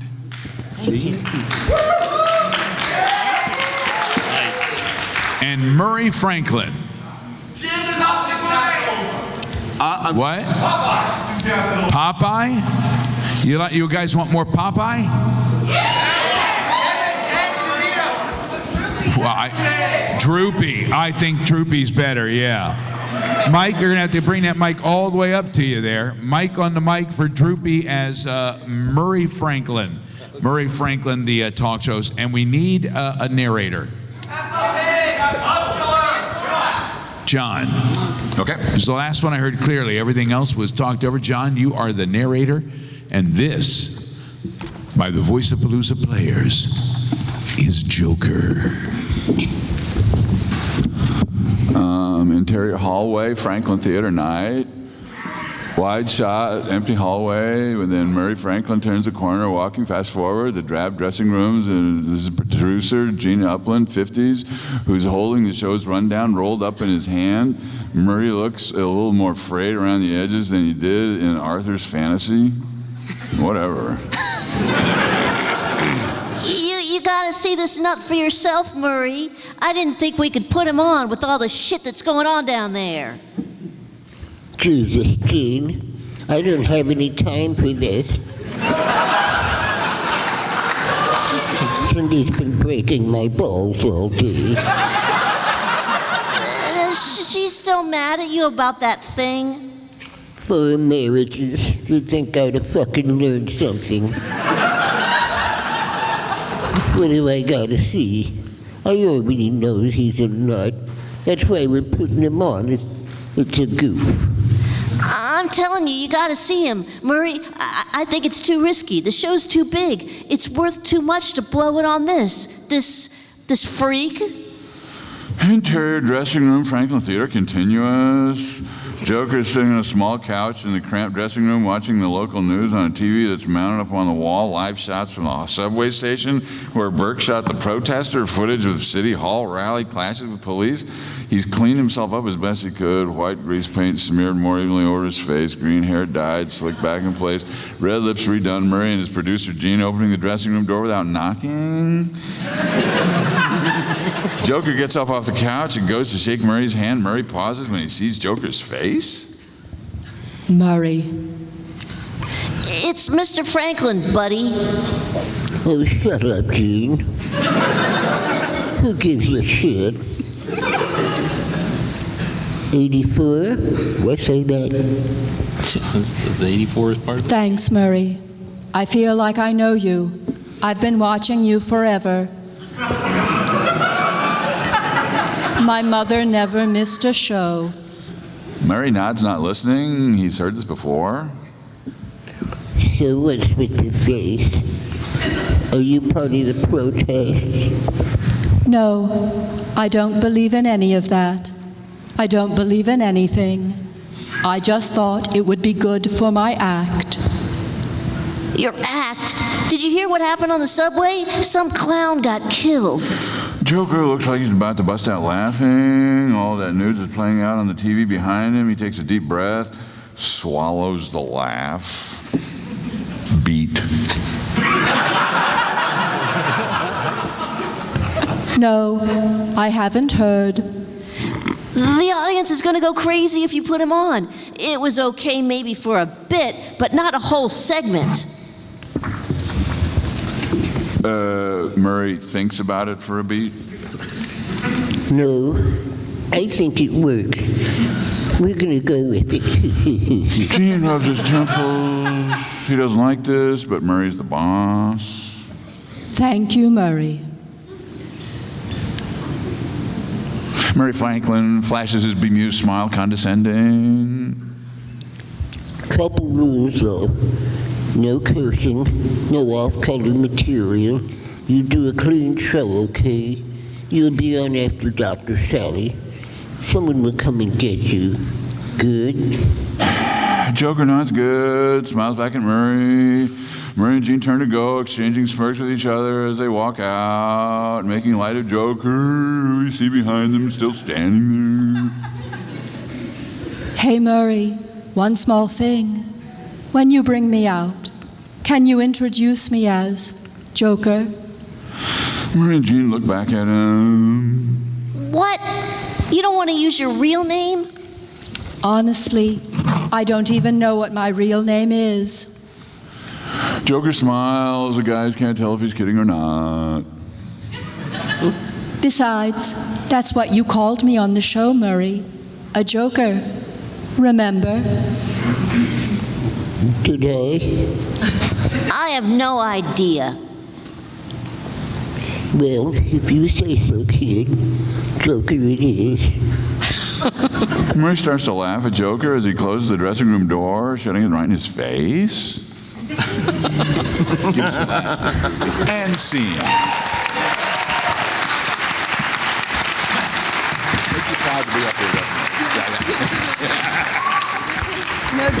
I don't know. That seemed a little more psychotic than than Mr. Phoenix there, than Joaquin Phoenix. But it made him seem like over the top and scenery chewing at that point, you know. Now I have another script here. We have two scripts that are left. One is for a TV show. One is a film. So I think we're going to do the TV show first, which is Friends. And we'll save the last one because it'll add a little class to the evening. So we have 6 characters that we need to cast here. So who is going to be Ross? Mike. Mike, you are Ross, all right? All right. As? Oh, you choose who you wish it to be. You choose how you wish to play. Now, who is going to play Chandler? Claptrap is Chandler. I think basically Claptrap is sort of a spiritual. Yeah. Okay. Joey. Which one is John? John. That's right now. The Storm Spirit. Okay, great. Here you go, John. You are Joey. Joey's a big one in this one here. Yeah. All right. We have Phoebe. All right, those who want it to be Sherry. Those who want Phoebe to be George. I think Sherry got it. Thank God. But that's okay. We're going to make you the receptionist. Okay. What am I receiving? Well, you'll find out. Oh, baby. I'm ready. And we just have a very small narrator role here. And who will be the narrator? Ashley. Ashley. Elisa. Since Ashley's not here, and very rudely didn't make it on time, we're going to pass this down to you. How about that? All right, ladies and gentlemen, this is from Friends, the one with the unagi, via VOICE-A-PALOOZA players. Scene. Central Perk. Ross, Chandler, and Phoebe are there. Whoa, wait a minute. Oh. Stop. Oh. We need a Gunther. Ellen. Ellen, you are Gunther. All right. Okay, thank you. All right, here we go. Once again, from the top, I'm pretty certain this time, Friends, the one with the unagi. Scene. Central Perk. Ross, Chandler, and Phoebe are there. Joey's working. Hey, remember when I had a monkey? Yeah. Yeah. What was I thinking? Hey, so what's with the 20% tip? Did I do something wrong? 20% is a pretty generous tip, Joe. You know, that's more than generous than that. 50%. You know what's even more generous than that? I see where you're going. What's up with the greed, Joe? All right, look, I'm sorry, you guys, but it's just that I got to get these new headshots made. And they're really expensive, you know? I'm down to like 3. Well, actually 2, because I kind of blackened some teeth in one of them. Why did I do that? Ha ha! Hits himself in the head. Shazam. Well, isn't there something you can do to earn a little extra money? I mean, can't you pick up, I don't know, an extra shift here? Or, you know, I used to beg for money. Of course, it helps if, you know, you got a little of this. She chicks her chest out and shakes it. Wow, I still have it. Not really. Oh, wait. Don't you have an audition today? Yeah, maybe that'll get you back a job. Oh, ha ha ha! Oh, wait a minute. I used to get medical experiments done on me all the time. Who typed this? Finally, an explanation. No. I used to get paid for all kinds of medical stuff, remember? Let's see. Well, I don't want to donate sperm again. I really prefer doing that at the home office, you know? Oh, maybe they want like some of my blood or spit or something, huh? Joey, Yeah? what did I tell you about talking to your friends while you're working? Do it? That guy has been waiting for his coffee for 10 minutes. He's complained about you 3 times. He hands the cup of coffee. He hands the coffee cup to Joey, assuming that Joey will deliver it, and walks away. Well, where was I? Takes a sip of the coffee. Cut to scene. A medical research office. Joey is there to sign up for an experiment. Any experiment. Hi, I'm Joey Tribbiani, and with all due respect, I'd like to donate some fluids. Well, we're actually at the end of one of our research cycles, so we're not looking for applicants right now. Oh, that's too bad. I've kind of been saving up. She just looks at him in horror. Are you sure there's no studies I can participate in? Well, here's a schedule of what's coming up. Thanks. Well, but this one starts now. Oh, that one is available now, but only identical twins are available. It's eligible. I'm a little confused. It's a twins study. But it's 25. No, it's 20. It is $2,000. Sorry. Well, what about this one? Testing the effects of Joey Tribbiani on attractive nurse receptionists. We've already got the results back on that, and they're not good. Joey beats a hasty retreat. And that's not all he beats.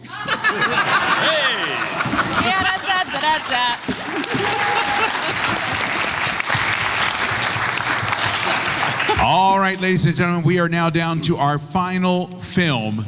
Time to bring a little class to the proceedings. We are going to do Little Women. So we have 6 characters here, and we have Meg. Who will be Meg? Let's start off with the ladies first. Let's get the ladies all covered on this one because we got plenty of dudes to fill some of the ladies' roles. I think the 4 sisters should be played by the 4 guys. I think that'd be a lot more fun. Yeah, let's do that. Yes. All right. Then who is Meg? John? Great. John, here you go. You are Meg. Pass that on.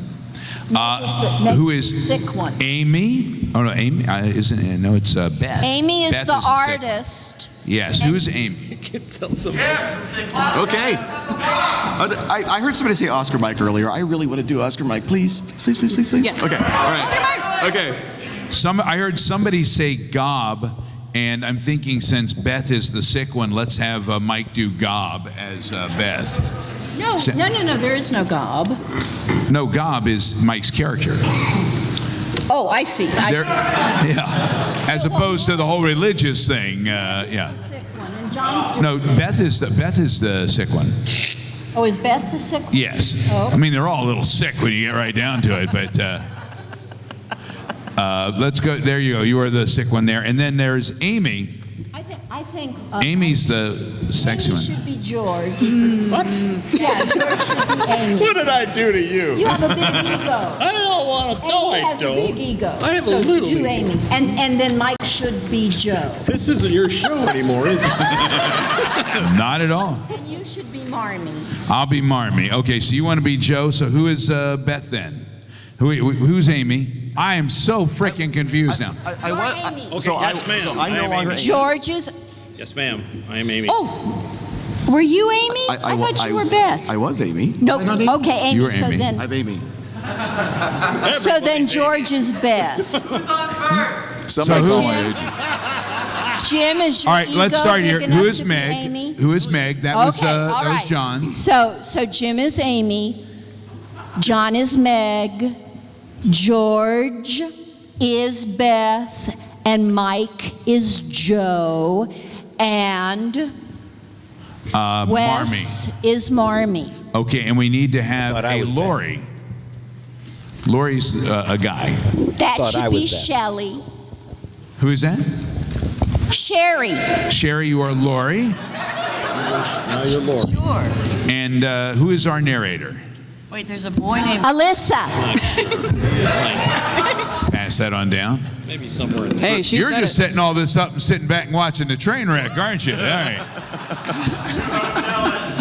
All right, here we go. This Who is Beth again? Why is there a boy named Lori? Who is Beth? you are Joe. I'm Joe. Okay. You're Joe. You're Amy. You're Beth. Yes. You're Meg. I'm Marmee. You're Lori.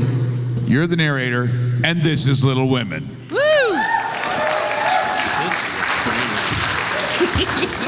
What's up, everybody? We are in the Interior Concord March House, Joe and Meg's room, 1861. The sisters, all together again in the past in the snow globe of girlhood and memory that is ever present but forever gone, are in a flurry of getting ready for a holiday party. I know just who I'll dance with. Who will you dance with, Joe? You know I never dance. I can't dance. Oh, why can't we all go to the party? It's not fair. And Meg's hair is covered in papers, and Joe manipulates a pair of hot tongs. Meg struggles to get on a pair of slippers. Just wear your regular shoes. These fit last winter. My nose will simply not look refined. I like your nose. Now, Joe? Don't touch me, thanks. I already feel ridiculous. I don't want to look at it. I don't want to look at it. You could be pretty if you tried. I don't want to. Don't do it. I don't want to go, but I wish I could hear all the music. I'll keep it on my head and try to sing it for you when I get home. Joe goes back to working on Meg's hair. Beth watches Joe handle the tongs, amazed and slightly worried. Ought they to smoke like that? It's the dampness drying.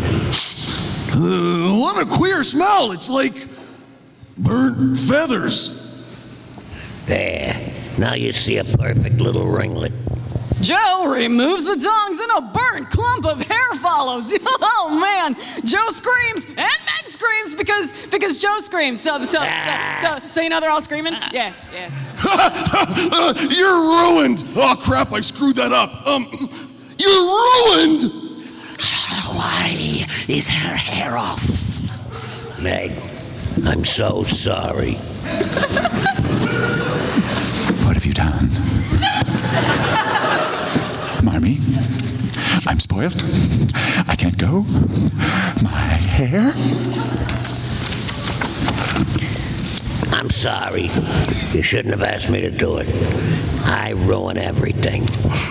Joe and Meg go to the dance and meet Laurie, a foppish young man played by Timothy Chalamet. Yeah. Joe and Laurie hit it off, but Meg twists her ankle. Oh no! Laurie escorts them home. Interior, exterior, March House, night 1861. A laughing Marmee holding a book and covered in flour opens the door on Laurie and Joe, supporting Meg. Goodness gracious! What have you done? Marmee has none of the pretensions of the other mothers. No artifice. She's a hippie before they existed. The little girls, Amy and Beth, come rushing down the stairs and attack the older girls. Oh, I like that. It's good. Here, make room. Meg's a wounded soldier. I sprained my ankle dancing. Oh, Meg! You'll kill yourself for fashion one of these days. And we need ice. Tell us about it. What's he like? Was the music wonderful?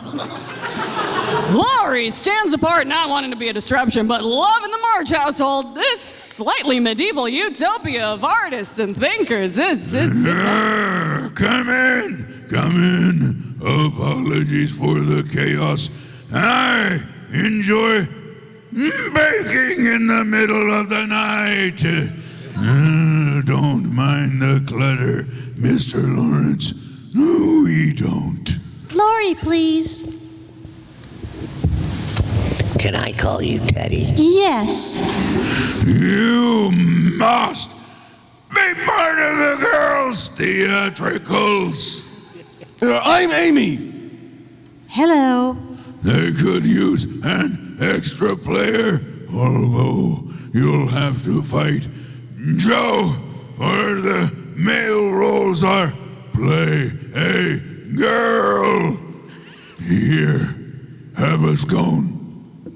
Marmee hands him the scone as Hannah enters with ice for Meg's ankle. Amy keeps sneaking looks at Laurie. Ooh.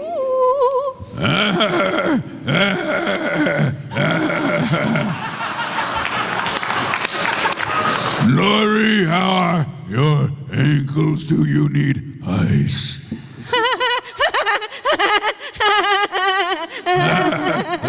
Thank you, ma'am.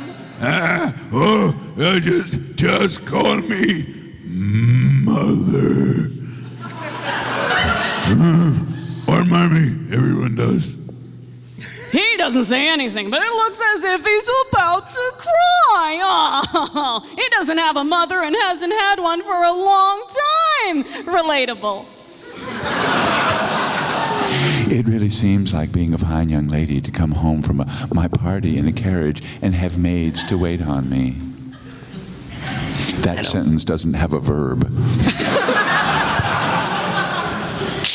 I don't believe fine young ladies enjoy themselves a bit more than we do.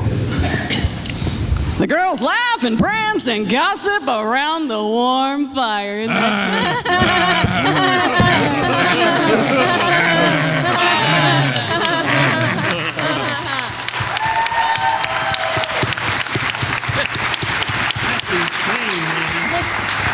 Do I know how to cast or what?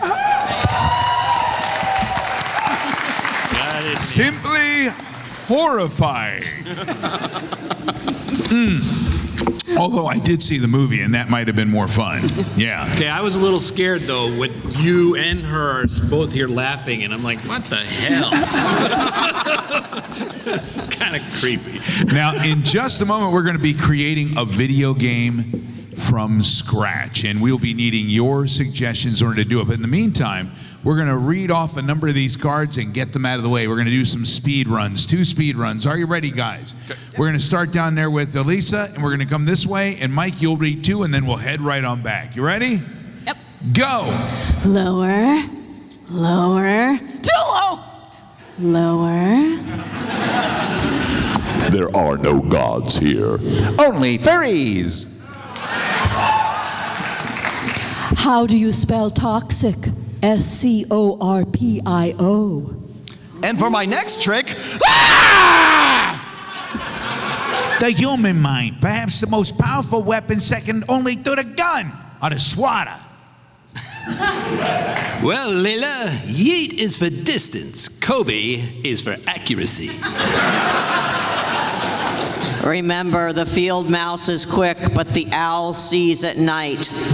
And that's just plain creepy. Ignore the bird.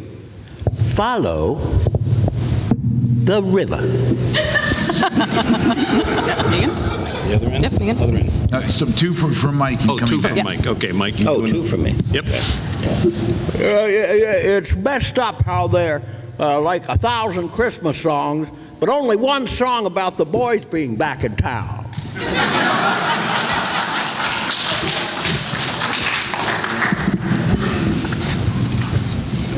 Sherry? This is the speed run. Rainbow bright, see the shining light. Yes, I'm going to take you to a rainbow bright. Starlight flies right before your eyes, and rainbow colors will cheer you up. Magic light, gonna take you for a ride. I have no idea, I'm sorry. It says it's the theme. Okay. Hello, everybody. This is Duncan Fisher. Let's break it down. That's all it says. Let's break it down. Stop, Shad!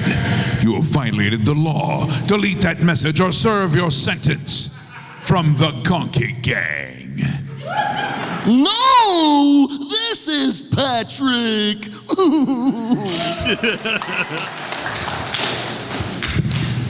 Pick a god and pray. Don't take life too seriously, dude. You'll never make it out alive. Ay, pero Eric, you suck. Where's my $40? And there you have it. And give yourselves a round of applause because you wrote all those.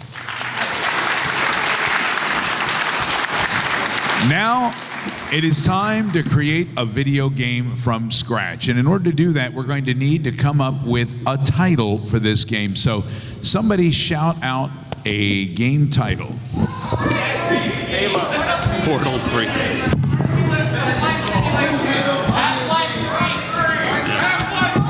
All right, guys, a game How that has about never been just created. 3?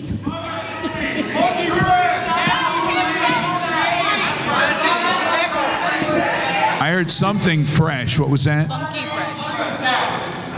What? How about lard-ass fresh reflux? We'll mix those up. That is ass fresh reflux. That's it. Which is something I think most people after day 4 suffer at MAGFest. Fresh reflux. Lard-ass fresh reflux 2. Electric Boogaloo. There we go. Electric Boogaloo. Electric. It is lard-ass fresh reflux 2 Electric Boogaloo. All right, now I need the name of a hero.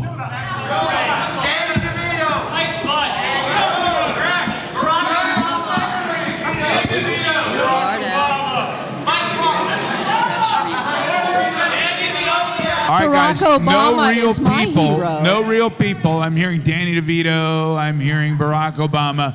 Take those and stuff them in your back pocket. I think we should. I think Barack Obama would be an excellent hero. He may be a great hero. What? Fluffer. Emperor what? Bill. Emperor Bill. All right. Emperor Bill. Emperor Bill is our hero. Emperor Bill will be our hero. Now, Emperor Bill will need a faithful sidekick.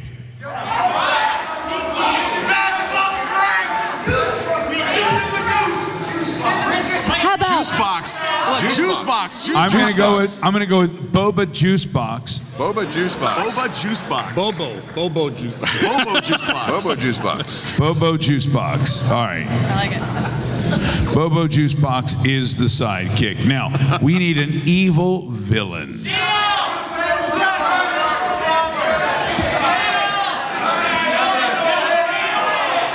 I heard Dr. Plumber. Dr. Plumber. Dr. Plumber. Dr. Plumber. Dr. Plumber is the I like. He makes house calls, but they're going to cost you. All right. Who is the sidekick to the evil Dr. Plumber? Just Alan. Curtis is Just Alan.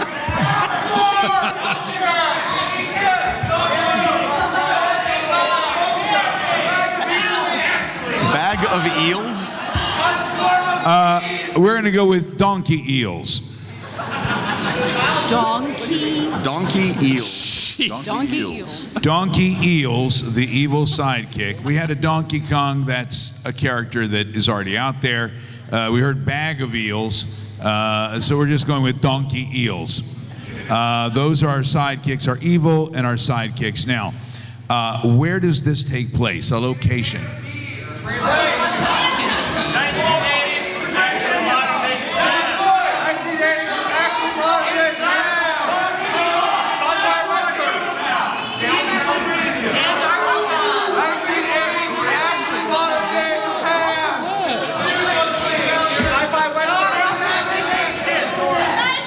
All right, we're going to go with the small unknown town of Can of Beans, Michigan.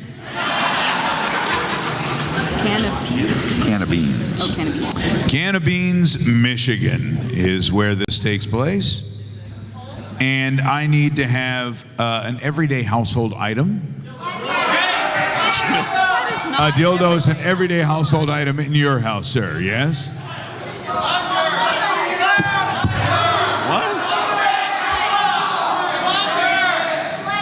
Plunger. All right, here we go. A dildo plunger. A dildo plunger? Yes. I think that is going to be a weapon. That is definitely a weapon. Now give me another household item.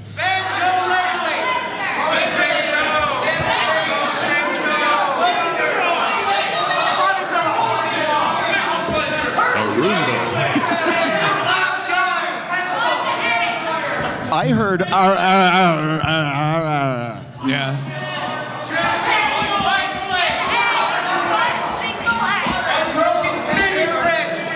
I did hear hot plate.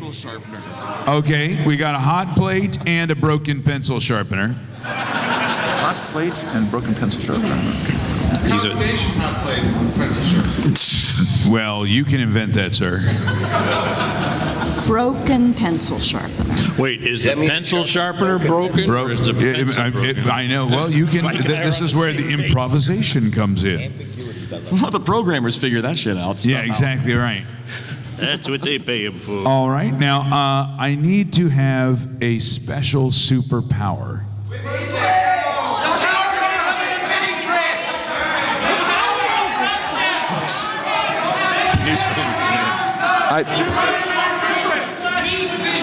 I would, at this moment, I would like to say what my secret superpower, my favorite dream superpower has always been, and I've never told anyone this.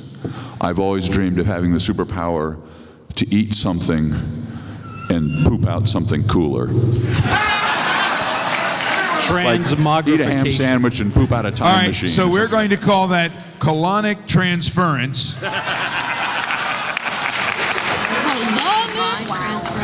Transference. You eat something and poop out something cool. I like that. All right, colonic transference. I can't wait to see that one in action. And please, do not put that one in action in a hotel elevator.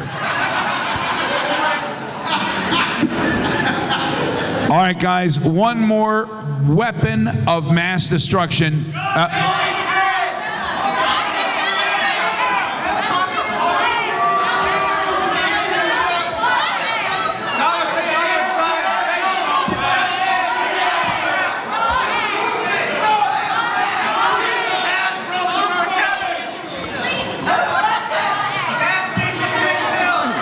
cannot understand a word that you're saying. I thought I heard you saying honey baked ham. I heard all the Oh, I Hasbro love commercials. honey baked ham. Honey baked ham. Honey baked ham.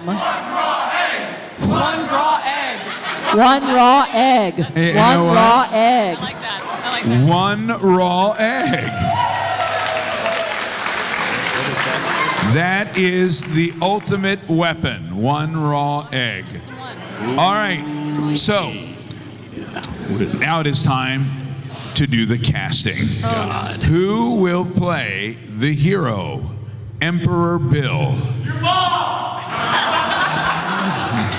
No, my mother's dead. How about your mom? Jim, and it has to be the He took it there, didn't he? What? Guys, here's the thing. When you're loudly, incoherently shouting something, make it fucking simple.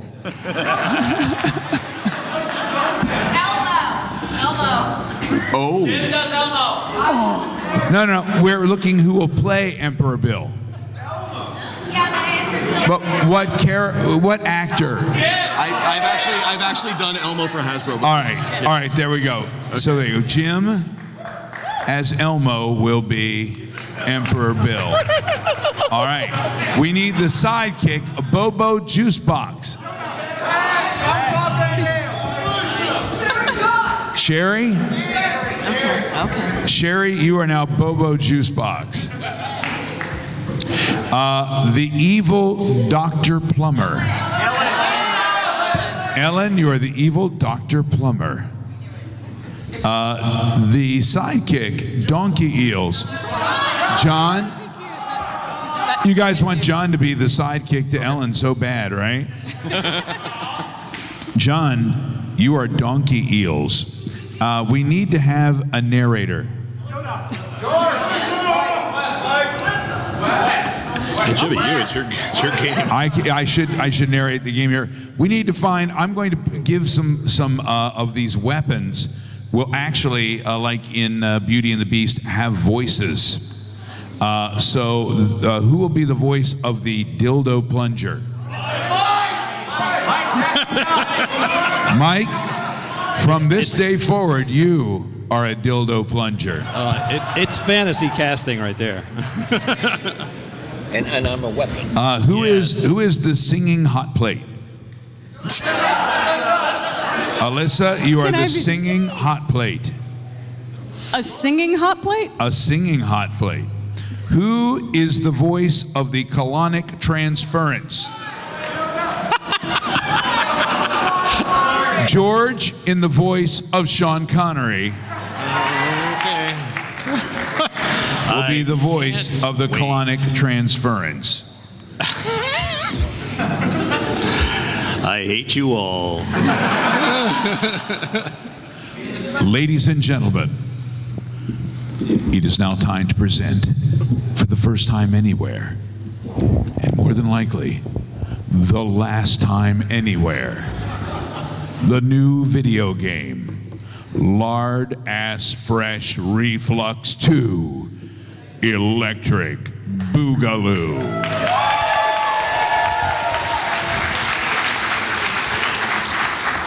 We open in the dawn of beautiful Can of Beans, Michigan.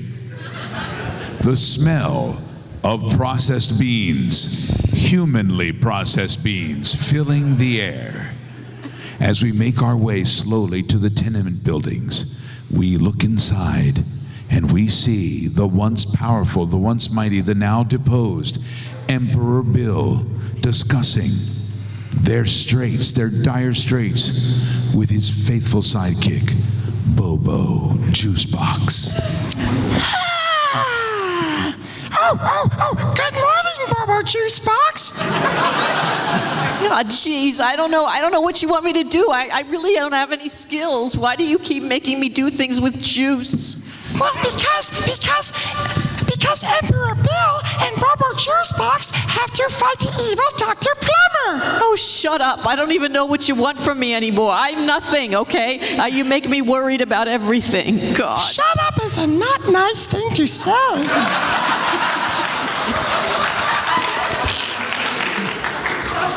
As they work out their differences, we move across town to the very, very swanky palace of the rich and evil Dr. Plumber, who is working up evil plans with her sidekick, Donkey Eels. Donkey Eels, I have demoted Emperor Bill and that silly, ridiculous Bobo Juicebox. So he's like Vice Emperor now? Yes, Vice, because I have the dildo plunger. What? As they look across the room, they see it there shining in its glory, the dildo plunger, which speaks to them on a deep subconscious level. Stand back, juniors. Don't make me plunge your dodo. Dildo plunger, you will always be mine. Yes, of course I will. I used it last night.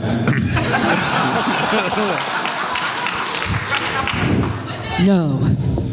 But that was when Dr. Plumber hatched the evil plan to finally dispatch of Emperor Bill. Yes, we have the singing hot plate at our disposal. I'll turn it on. Oh, da-da-da-da-da. I'm so hot and ready to cook up some evil schemes for you. She always says that, but then she never tells us what the evil scheme is. The hot plate was ready. They equipped it on their side. It continued to sing even while equipped on the side of Dr. Plumber. I'm gonna heat up some stuff and it is gonna be too hot. Gonna turn it a little bit down to oh no, it's too cold. I'm gonna bring up the heat, bring up the heat, bring up the heat, and oh God, that's some 3rd-degree burns I'm gonna give you. Gotta bring it back down. She switched it off. So you want some soup?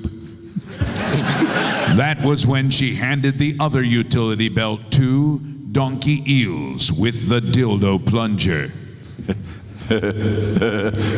Oh, wait a minute. I got an idea. I got an idea for an evil plan. Got an idea for an evil plan. Got an idea for an evil plan. Yes, Donkey Eels. So you know how Emperor Bill is like Vice Emperor now, you know, and his sidekick is like Bobo Juicebox, and Juicebox is like something you drink juice out of, right? Right. That's right. Right. Well, and so and we have the singing hot plate, and we can put the evil juice box on the singing hot plate and heat up the juice until it boils, and then we can take the dildo plunger and unclog Emperor Bill's toilet for him. Okay, maybe that wasn't as evil as I thought of at first. I think it's an excellent idea. Because Donkey Eels. You're like Dr. Plumber, and we could like fix his toilet, and then he'd be like, whoa, like how am I going to fight these guys? They're like all helpful and nice and stuff. But no. What if he has the colonic transference? Bum, bum, bum. They decided to take all of their equipment and hop into the Dr. Plumber mobile. Come on, singing hot plate. Let's go in the Dr. Plumber mobile. Let's go. We're gonna take a hot ride. I'm turning that broken pencil sharpener. As they traveled across Can of Beans, Michigan, heading over to the tenement housing, they described the scenery. Yes, vast wasteland. It's Detroit. Yes, that's right. Detroit had sold their name to Heinz, and it became Can of Beans, Michigan. They pulled up in front of Emperor Bill's tenement. At that moment, Bobo Juicebox knew something was wrong. Oh, jeez, I know something's wrong. I know it is. I don't know what it is, but I'm afraid of that giant dildo. When is it going to get here? I know it's coming to kill us. I know it is. I know it is. I know it is. I know it is. Stop it, Bobo. You're going to be very sad. Yay! Dr. Plumber is here. Let me tell you something. All of it's going to go to shit, if you know what I mean, all right? Between that colonic transfer, the dildo, the plunger, the Dr. Plumber, all of these people, it's going to go to shit. But Emperor Bill has a... Somebody's at the door. Don't get it. I got a bad feeling. Oh, look! It's Dr. Plumber. Hello, Dr. Plumber. Oh, I told you. Hello, Vice Emperor Bill. Vice Emperor Bill. And Bobo Juicebox. Panicking, Bobo Juicebox reached for the broken pencil sharpener. Take that! And again, and next time I'm going to use a real pencil. Squealed Dr. Plumber. Singing hot plate, give it to them. Oh, I'm gonna take your body, I'm gonna turn it into a hot toddy. Let's go. I'm gonna boil you up, gonna spit you out, gonna make you wanna scream and shout. Dildo plunger, take care of colonic transference. But wait! Emperor Bill has an idea. If you want to be Emperor of Cannabines, Michigan, and I want to be Emperor of Cannabines, Michigan, we can eat something and we can poop out another throne using colonic transference. We can share.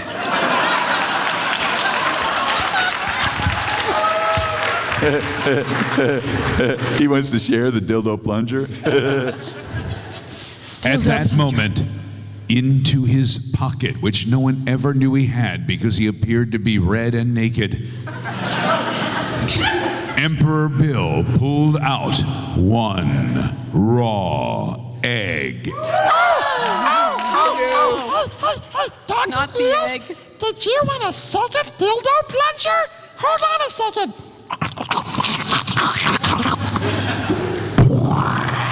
Look, I colonic transference the one raw egg into another dildo plunger.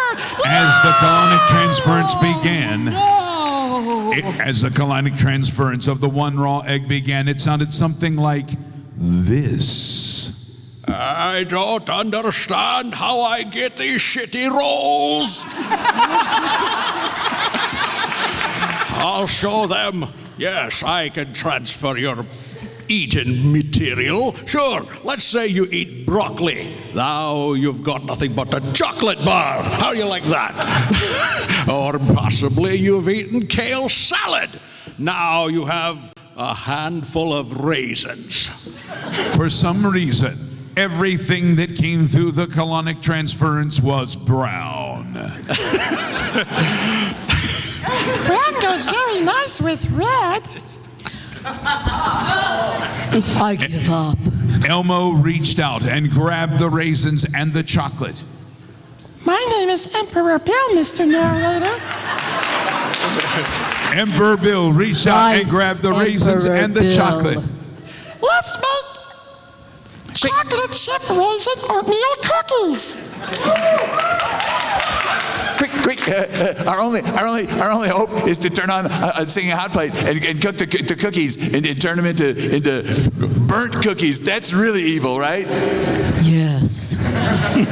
I'm gonna burn up your cookies. I'm gonna turn them into burnt stuff, 'cause oatmeal raisin is really chocolate chip, and that's the most evil thing of all. And wait, could we be friends? The hot plate was cooking up the cookies. The smell filled the air, but Bobo Juicebox was still panicked. Oh, geez, what's happening now? I'm afraid someone's going to drink my juice because they all are eating something, a raw egg, another thing. Don't drink my juice, it's poison. Unless, of course, you can turn it into something even better, Mr. Poop Master. Maybe you can make Donkey me Eels into... panicked and whipped out the dildo plunger. And it sounded something like this. Oh, the pain. Oh, the pain, the bitter pain. Take that. And take that again. And again, and again.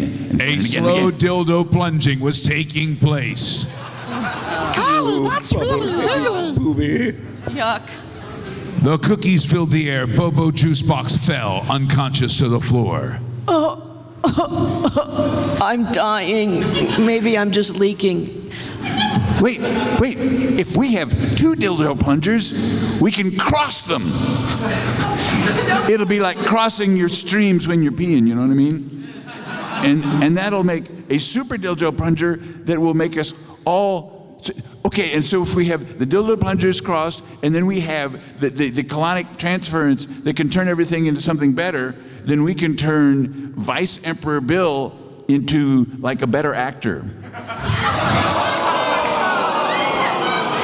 I think we should The turn dildo him plunged into one raw egg. Oh dear. The egg came forth once again. We thought we had used it before through the colonic transference, but yet there it was again. Another raw egg. This time it began to pulsate. It began to glow. And it began to wreak its eggy vengeance. I think it's dividing. That's all I Dr. got. Plumber threw the egg into the air. Without blinking, Donkey Eel swung the dildo plunger at it like a baseball bat.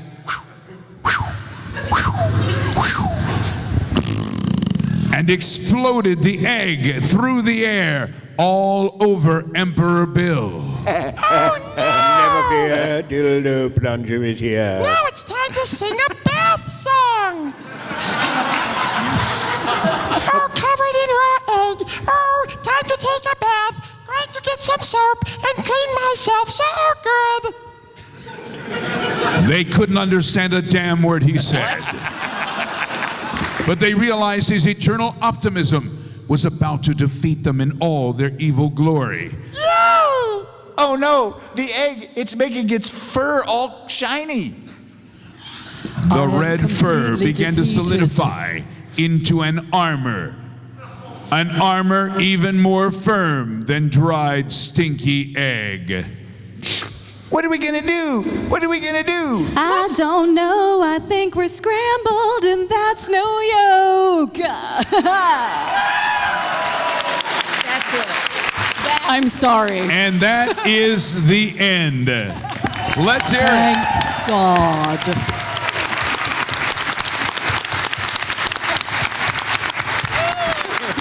Well, we have 6 minutes remaining for this Voice-A-Palooza. We could spend those 6 minutes trying to explain what the hell just happened. Or we could read a card, or we could take a question. All right, let's go to the cards, everybody. Let's go one more time to the cards. Sure. Where's your, I don't know, I got a bunch. I'll start with this one here. Have you been to the Cloud District lately? Oh, who am I kidding? I'll have you know there's no pussy.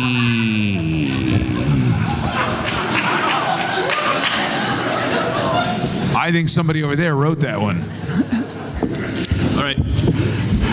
Hello there. I was once president. God forgive me. I've fallen for a lolly.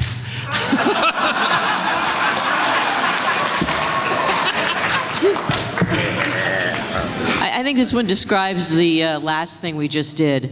Not funny, didn't laugh. I laughed. That's funny. What you got, Mike? Let's have another review, shall we? This is a Broadway/movie review by Edward G. Robinson. Cats, see? Yeah, it's undeniably a film. Brimming with a score, cinematography, and performances, see? It's a motion picture, yeah, made by a team of filmmakers that can irrefutably be described as existent. Yeah, truly one of the films 2019 had to offer. Sure. Jim? Somebody asked for Vander Decken. Shirahoshi is dummy thick. It's too bad I'm not her type. I suspect she's playing hard to get, so I might yeet this axe at her. Bah! Ho, ho, ho, ho, ho, ho.